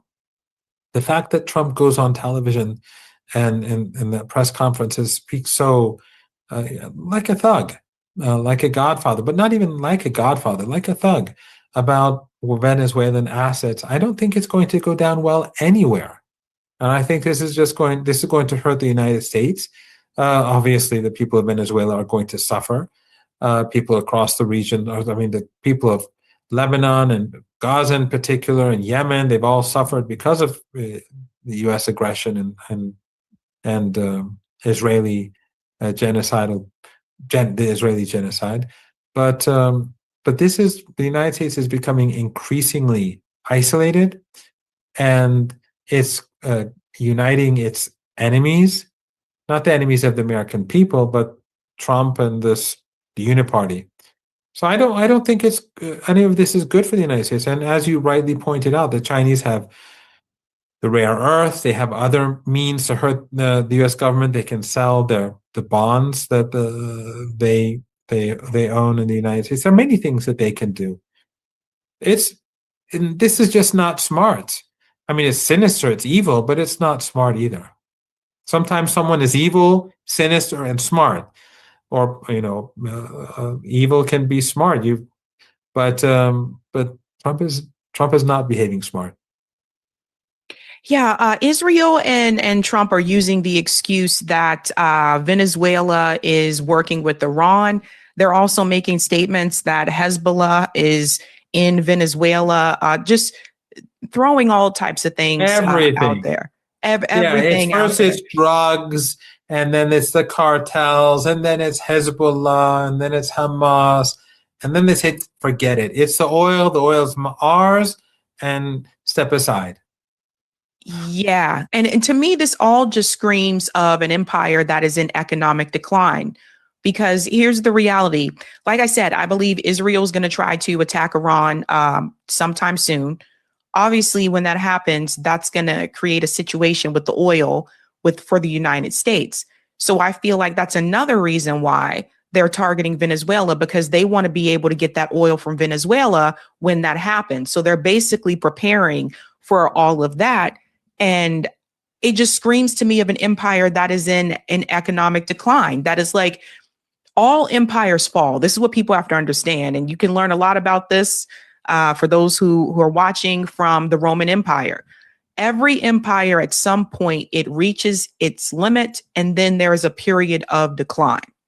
And That is what I see happening here with the United States. And it's really weird to me how some people in the West really believe that Donald Trump cares about the Venezuelans, or he wants to help the people in Iran and he wants to liberate all these people when they're not even helping Americans right here. Yeah, and like in Nigeria, for example, he says, I'm worried about the Christians, but he's killing Christians in Venezuela. And then, by the way, these extremist groups in Nigeria, like Boko Haram, who are they affiliated to? Boko Haram is Wahhabi, they're Salafi. Who funds these Salafi groups? U.S. allies in the Persian Gulf region, the oil and gas-rich regimes that have been aiding ISIS and Al-Qaeda with U.S. consent and full support, as we all know by now. That money also goes to groups like Boko Haram. So indirectly, it's the United States government that has been that is guilty of creating these extremist groups, regardless of the fact that what's happened in Nigeria, much of it has nothing to do with Boko Haram even, and it has often very little to do with religion. It's just tribes fighting over land, and there are many issues in Nigeria. And I have some there. We have quite a few Nigerian students at our university, and some of them have enlightened me a bit about their country. But in any case, yes, you're 100% correct. I think Trump, he wants Venezuelan oil, and this would be this would potentially be very helpful at a time that there's potential military conflict between Iran and the Israeli regime, or Trump and Netanyahu against Iran. But the problem is, Sabrina, the Nobel War Prize lady, why did Trump not support her as president? I think the reason is not just because she's unpopular, because he's united the nation and she supports intervention, and now people have died. And so people see her as a part of not because she's not legitimate in the eyes of Venezuelans, that's maybe a part of it, but because if she is the president, he has to take her to Venezuela. And then he has to put boots on the ground. As we speak, there are no boots on the ground. The United States, contrary to what Trump is saying, is not in control. The Venezuelan government is very much in control. So if Trump wants the oil, he's going to have to come and get it. The easy part is bombing people and slaughtering people from the air. That's the easy part. But if he wants to control the oil, he has to come and have boots on the ground. He's going to have to bring in tens of thousands of people and spend billions upon billions and probably trillions of dollars. And the Venezuelan people won't let him get away with it. People will the insurgency will begin. And I've been to Venezuela, as I told you. It's a beautiful country, Sabrina. It's a beautiful country. But it's mountains and forests. The worst possible place to fight an insurgency. The worst possible place. Iraq was flat land, and a lot of the south is desert. Right. And which is ideal for the Americans, for the invaders. But even in Iraq, they lost the war. Remember, mission accomplished? Well, how did that finish? Or when they say that the war in Iraq will not cost us anything, we'll make money from the oil. They're saying the same thing again now. They're congratulating themselves for kidnapping Maduro and his wife. And they're saying the oil is ours and that it's not going to cost, Trump said himself, it's not going to cost us anything. Well, we've heard all that before. I don't think this is going to end well in Venezuela. It is not going to end well for the United States, and especially the Israeli regime with Iran. But it's for the American people to wake up, and many have, but more than before have to wake up and put pressure on Trump and the Uniparty and to bring about real change in the United States. Because why is it that, sometimes these Western journalists say to me, why do people in Iran chant death to America? And no one walks down the streets and chants death to America, like in a rally or something. Sometimes they talk as if people are just walking down the street chanting death to America. And I said to them that, look, first of all, this is, when they say death to America, it's about the U.S., it's about the empire. It has nothing to do with the American people. It's like when they would say Yankee go home back in the day when I was young, it wasn't like passport holders get on a plane and go. They meant the US government stay out of our affairs, leave our country alone. But it is this behavior of the empire that makes people across the world come to dislike the empire and to even more and the United States. Otherwise, does Iran, for example, have any problems with Brazil? Does Iran have any problems with Niger or South Africa or Bolivia or I don't know, Nicaragua? No. The problem is with those countries or those entities that seek to impose their will on others, or those countries that attach themselves to the empire, like the Europeans right now, or these tiny countries in the Persian Gulf region. That's the problem. But I'm one thing that makes me optimistic in relative terms, is that in my lifetime, I've never seen people in the United States, so many people awake to reality. I think that is unique. And hopefully that's a sign of things to come. Right. I'm seeing people, also conservatives, calling this out as well. People who were Trump supporters, who were diehard, go Trump, are very livid about what just happened in Venezuela, are calling out his statement to go in and liberate the people in Iran. They're not happy about this. And I think that, there is some type of a shift that is happening. And I think it really matters that you do have some of the conservative podcasters like Tucker Carlson and like Candace Owens who are calling this out. So I think that really does matter. And I think there is some, and even see Bannon of all people. Yeah, I think it says a lot. And my hope is just that, more people stop falling for the okie doke. The whole thing with Iraq, like a lot of people here fell for that. And we're seeing some of those same strategies with Venezuela, with Iran. They'll just change it for a different reason, right? Like they'll say, well, Iran is trying to get nuclear capabilities and they want to destroy Israel. Well, Venezuela, they're like, oh, they've got drugs, so we have to go after them. But of course, Donald Trump just pardoned Juan Hernandez, who was a drug trafficker. So it all just goes out the window. 400 tons of drugs. Yeah. And they pardoned him. Yep. It all just goes out the window. So I think those tactics and those talking points aren't working the way that they used to. And that does in a sense, give me some sort of hope. Now, you mentioned Turkey. One thing I do want to add about this here, I often wonder how long the U.S. and Israel are going to get along with Turkey.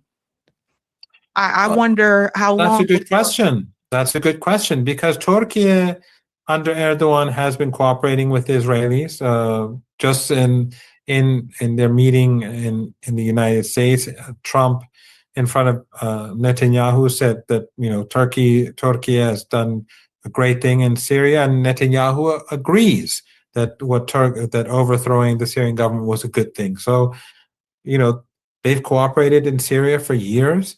Turkey under Erdogan transports oil. The last time I was at Istanbul airport, there were direct flights to Israel, just last year. I'm not sure. I don't think they exist now, but they have all sorts of economic intelligence cooperation, and of course they have embassies. However, the foolishness of what Erdogan has done in Syria by supporting ISIS and Al-Qaeda and these groups, along with Qatar and others, is that he thought he would be able to take Syria, control Syria, and it would be a part of his little mini Ottoman Empire. But the fact is that when push comes to shove, Washington is always going to be with Israel. If Israel is not going to allow Turkey to gain any foothold in Syria that harms Israeli regime interests, and we're already seeing that. So now in Syria, Erdogan, not by destroying the country and by killing hundreds of thousands of people through his dirty war and installing an Al Qaeda, well, with the help of the U.S., an Al Qaeda figure who had his love fest with Petraeus, who played basketball with the head of CENTCOM, and who had Trump gave him perfume in the White House. This guy who was installed, he is not going to be able to do anything for Turkey, because he is not going to do anything that Washington doesn't want him to have. So by destroying Syria, Turkey has destroyed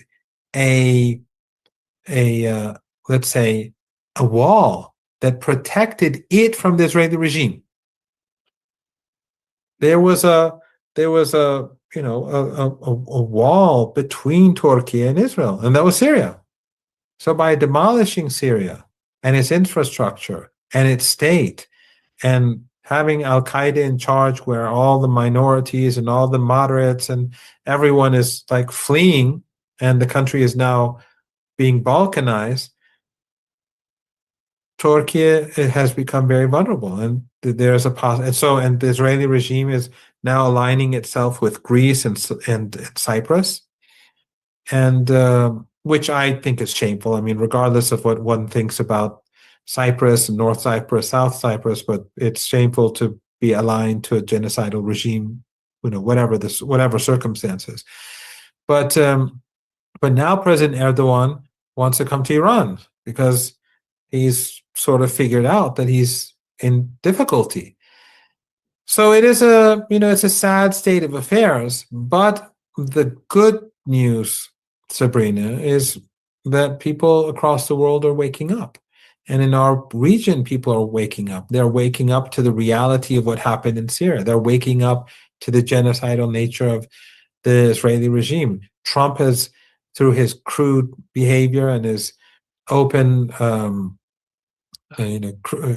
imperialistic language and the narratives, he's intensifying. He's furthering the awakening of people across the world. Again, I don't want to be naive. I think this year is going to be a very tough year. I think it's going to be a very tough year for people across the world. And you have very good guests on your show. I know that you've had economists, Professor Wolf and others. They speak about, very knowledgeable people. They speak about tough times ahead. So I believe, I don't want to say that things are going to be great, but I think that the fact that people are waking up, that is a good thing. But we'll have to see how that impacts events to come. But ultimately, I see light at the end of the tunnel. There is a God, and I believe that ultimately that we will at some point move beyond this era of pain and crisis and hurt and suffering. Well said. Professor Marandi, thank you so much for your time. Thank you, Sabrina. It's always an honor. Hey guys, this was a Sabby clip. If you like what you saw, hit that like button and subscribe. There we go. All right. So that was a very good interview that Sabrina did with Professor Marandi. So I'm just going to close out the show here before we call it a night. I did certainly like what he was saying. I generally like Professor Marandi and what he says, but especially at the end, he was talking about how people are waking up. And I think that's a big deal with all this. Hang on a sec. And so he's saying that people are waking up, and so hopefully this is a moment where we can get more people together on the same page. And hi, and thanks to everyone in the chat too. I'll be reading out these super chats. We got a bunch of them queued up, which I'll hit that shortly. But yeah, and anyone who's seen me on here before probably knows that what I'm going to talk about is the idea of a demand-based movement. And so if you're just curious about that, I'll just point it out here quickly. Here here we go. That if you go to 11demands.org, we talk about this in a path forward. And the key thing in it is the idea of sparking, here it is, a mass movement based on clear demands with a strong focus on corruption. And the thesis with 11 demands is that really everything comes back to that. Everything comes back to the ones at the top of that pyramid that Sabrina showed earlier, those billionaires. Like there it is our pyramid. And I think that if people are analyzing what's going on and the reasons why, if they don't end that analysis by talking about the billionaires and their corruption of our supposedly democratic government that's supposed to work for us instead is working for the 0.1%. If you don't come back to that, then I think you're not getting to the root cause and you're not getting real about how we fix all this. So, it's that's what 11 Demands is about at its core, sparking a movement based on a clear set of demands. This particular, like the chart here is from the article called Two Sets of Interests, that gets into how there are just these two sets of interests, the 0.1% and the 99%. We got to be clear about that. We have to ask, any politician or supposed representative out there, whose side are they on? And where you saw the Democrats like not really calling out what Trump was doing, kind of just talking about the process and saying, oh, he's not doing it right. But Maduro was this terrible dictator, whatnot. The reason that's happening is because both the Republicans and Trump and the Democrats are working for the same interests, the interests of the billionaire. They're not working in our interests, the 99%. So if you get one thing out of 11 Demands tonight, I would just say, get that, have that takeaway, because then that leads you to what you do about it. What you do about it is you have a movement that says this needs to stop. We need to stop the corruption. We need a government that works for us, not the billionaires. And we're going to do peaceful protests, direct actions, strikes, all those kind of peaceful mass movement things until we get a government that really works for us. So check out 11 Demands for that, if that sounds of interest to you. And we'll be talking about it more in this show, of course. Meanwhile, super chats. We got a good chunk of super chats built up. Thanks for this one, Kevin Wayne, who says, source watch on TPUSA, Project Veritas. And thanks, Sparky. It's a good thing the U.S. never did anything like this to Haiti. Oh, wait, didn't Obama kidnap Aristide? Yeah, there's a long, ugly history with what the West has done to Haiti, that's for sure. And thanks, the Thunder Sound. He says, quote, "We're in the oil business," unquote, from Donald J. Trump. And yeah, it's that whole thing. He makes it obvious. And, what we can do about that is say, yeah, here it is. It's obvious. Now, what are we going to do about it?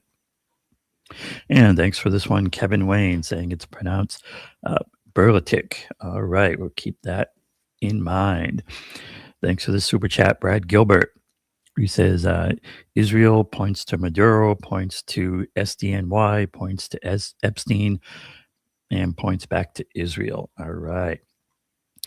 And shout out to Fresh Face, who says, Cuba, you in danger. Yeah, I mean, that is, one of the things that I thought of is sometimes people were saying, well, Russia and China and maybe Iran have, better watch out because the same thing will happen to them. But those countries are really too powerful, too strong to really get this kind of treatment, especially Russia and China. But Cuba, it does, you do wonder what plans Trump has for that. And it's worrisome. Thanks for this one, Kevin Wayne. Online search shows intelligence reveals no fentanyl from Venezuela. U.S. Southern Command maps show most trade routes in the Pacific, Colombia. And thanks for the super chat from Zach the Ranting Guy, who says, I do live streams every Monday night. I'm a YouTuber too. It's called the Z Podcast, actually. I welcome you all, and let's all join hands and get it done. Appreciate that, Zach. And from Mr. Roger Meadows, Bush Jr. did the same thing to Chavez, Maduro's boss at the time, tried installing Pedro Carmona. That lasted 48 hours. Venezuelans rose up threatening to delete Pedro if they didn't return Chavez to power. Yeah, I mean, what's tricky at this point is that they've done to Maduro what they did to Chapo, and that they finally just took him to the U.S., where, you know, there's not much that anyone else can do about it. And at this point, unfortunately, there's not much the Venezuelans can do about it. It would be one thing if he were held, you know, in Venezuela or somewhere nearby or something like that, or by, you know, a less powerful country. But it's hard to imagine what the Venezuelans will do about it. It's really, more than anything, it's up to us to fix this.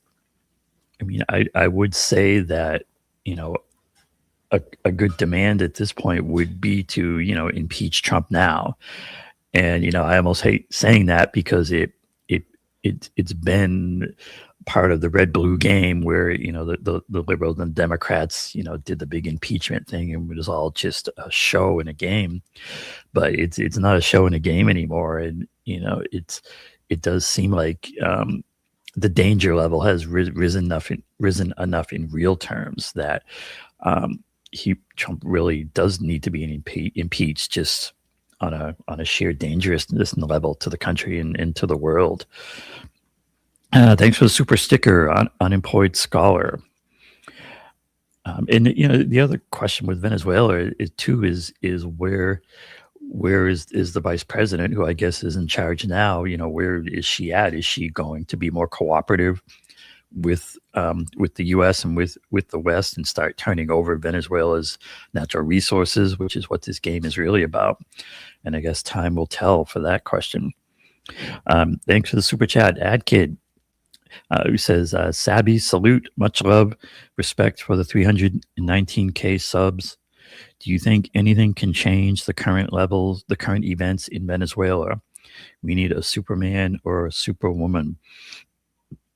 And I would say, you know, what we need is us. You know, we need to all be thinking about how we can spark, you know, this some kind of movement to get real change. But it's going to have to start with clear, real set of demands. And thanks very much, Sylviek, for this generous super chat. And they say, congratulations on the highest honor of journalism of our time. I cried when you announced it. I'm talking about the award that Sabby recently got. You deserve it. Keep up the fight, and we'll keep donating. Love you, Sabs and company. It's a bug's life, and the little ants have had enough. We're here. Well, thanks so much for that one. Appreciate it. And thanks for the super chat, Ray, who says, thanks, Sabby, for your much needed critical thinking. And shout out to Joseph George for gifting 10 Sabby Sabs membership. Appreciate that. We're getting new members like Don Woodbury, I think, maybe became a member from that. Good to see you. Welcome on board. And thanks for the super chat, Fresh Face. All roads seem to lead back to, and then it's the Israel flag. Yeah. I mean, I hear you, you know, when people saying that. I guess I just worry that people get too caught up in the idea of Israel being the root cause, because that's not the root cause, right? Israel and even Bibi are tools of the billionaires. You know, that's where the real power is. The reason I would assert that Israel is a thing and Israel is doing all these things is because Israel is essentially a pet project of the billionaires. And if you fix the whole Israel problem in a positive way, you know, tomorrow, and it was all good and democratic and everybody had their rights, our country and our world and our society would still be pretty effed up, we would still have, this mess in the U.S. We'd still have the Ukraine war. We'd still have all these other wars, and the military-industrial complex and whatnot. So I would just caution people to not get too caught up in a particular player, and keep their eye on the root cause, which is this billionaire class of a few people, a few thousand people, let's say worldwide, who have this enormous wealth and power. They use that to corrupt the government. So we're going to do MCDS here. Money, corruption, demand solutions. You have the billionaire class with huge sums of money. They use bits of that money to corrupt the government, the corruption. We need to have clear demands. Our clear demand in this case is to end the corruption. It really is, that it can be that simple as the clear base of a movement for real change, end the corruption. And you can get into more specifics of, the specific demands, the 11 demands. But at the top of that is always fix the big money in government. If we fix that, we can fix these things and have something real, something good. If we don't fix that, is kind of the point, then nothing else gets better. Nothing really gets better until we decorrupt our government. And that gets into the S, the solutions, which is those fixes that you'll see on 11 demands at 11demands.org. At the top of the 11 demands list, number one, fix big money. And there are those clear things for how you fix that. It's about, regulating the campaign finance. It's about getting that move to amend style amendment. It's about these other fixes. So MCDS, I invite everyone to remember MCDS and use it. We've got a few more chats here to go. Thanks for this one, Brother Fly Lineage. They say he's a dictator. America's a dictatorship. I hear you. And thanks for this one, Buckeye fan. The U.S. left helped set the stage for Maduro to be kidnapped by referring to him as a dictator, mainly because of racism and anti-communism. And, I would just say, you need to define the left, right? The U.S. left. And I would say those of us around this Sabby Sabs show and the Gray Zone and other shows, that get it, I would call that the real left. And the left that I think you're referring to is more like the Democratic Party liberal left. And I would call them, kind of the fake left, because they're not really left. So it is an important distinction. But I hear what you're saying. Certainly what corporate media refers to as the left is it's complicit. We call it a uniparty for a reason, because they all represent the huge corporations and the billionaires, which are really the same thing, same interests. Thanks for this one, Brad Gilbert. Rothschilds bailed chump out of $1 billion Taj Mahal debts. Yep. I mean, there's, all kinds of interconnectivity with the billionaires and bankers, and it's about interests. And thanks for this super chat. VS Need, who says, back to Will Smith in his first movie, 6 Degrees of Separation.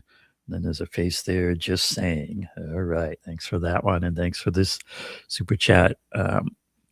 Boo Man, I think that's supposed to be, who says, thanks for showing this live, because everything you're showing I've said on other channels, and I've been called a traitor and conspiracy theorist.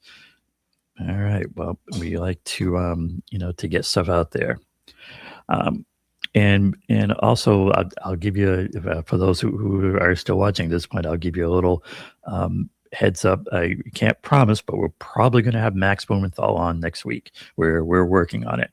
If not next week, then soon. So keep an eye on the channel for more Max Blumenthal, and definitely do be watching and keeping up with the Gray Zone. And thanks for the super sticker, Anaquaria, if I have that right. And shout out to Mr. Roger Meadows, who says, private banks weaken bankers. Start chartering private banks via CBI ballot initiatives. I hear you, Roger. Public banks are an excellent tool. And thanks for this from Brad Gilbert. Banksters top. I think he's talking about the pyramid chart. He says, banksters top corporate billionaires controlled in fake origins, stock equity loans, legally launder at interest rates less than taxes by selling. That's control. Yeah, I mean, you certainly have this huge economic system that benefits the billionaires and not the 99%. And that's part of what needs to be reined in. I can put it that way. Thanks for this one, Sokar. It says, I want my Amico ? They stole it from me. Oh, talking about Trump. They stole it from me. Yeah, it's pretty impressive how far out there Trump gets, and this thesis that the US and the US oil companies like own the oil rights to Venezuela, and Venezuela, it's like they put their country on top of our oil, is like how Trump thinks of it. Thanks for this one as well, Boo Man. I hope I'm pronouncing it right, probably not, but thanks for the super chat. He says, anti-Semitism is a myth and the Torah is allegory. Okay. And thanks for the super chat. Brad Gilbert says, if we're a democracy, then we determine the definition. And just a few more here in the queue. Thanks for this one. Shout out to Digital Nomad, who says, thanks for bringing awareness to Shlomo Kramer's attempt to limit the First Amendment. We need to push back against censorship at every opportunity. Thank you. And thank you for that one. And shout out to Majman for this nice super chat, who says, Venezuela recognized Palestine. Then Trump was ordered by his master Netanyahu to install a Zio puppet regime, not to mention the vast oil and minerals that Venezuela has in the U.S. covets. A disgraceful act for America. And yeah, I would certainly, agree with that characterization. I guess I would just also say not terribly unusual, given the history of the United States and the West. And thanks for this super chat. Louis James, 403, says, I'm wondering about Maduro's son and grandkids. Mm-hmm. All right. I think that gets our cue read out. All right. So that's going to do it for us tonight. We'll be back at you this coming Tuesday at 7 p.m. Eastern time, where you can see Sabby live here again. And until then, as always, remember the old 11 demands. If you want info on that, you can check it out at 11demands.org. And in the meantime, I will just say, like Sabby says, have a good night out there. Thanks to everyone, and keep up that fight. We'll see you next time.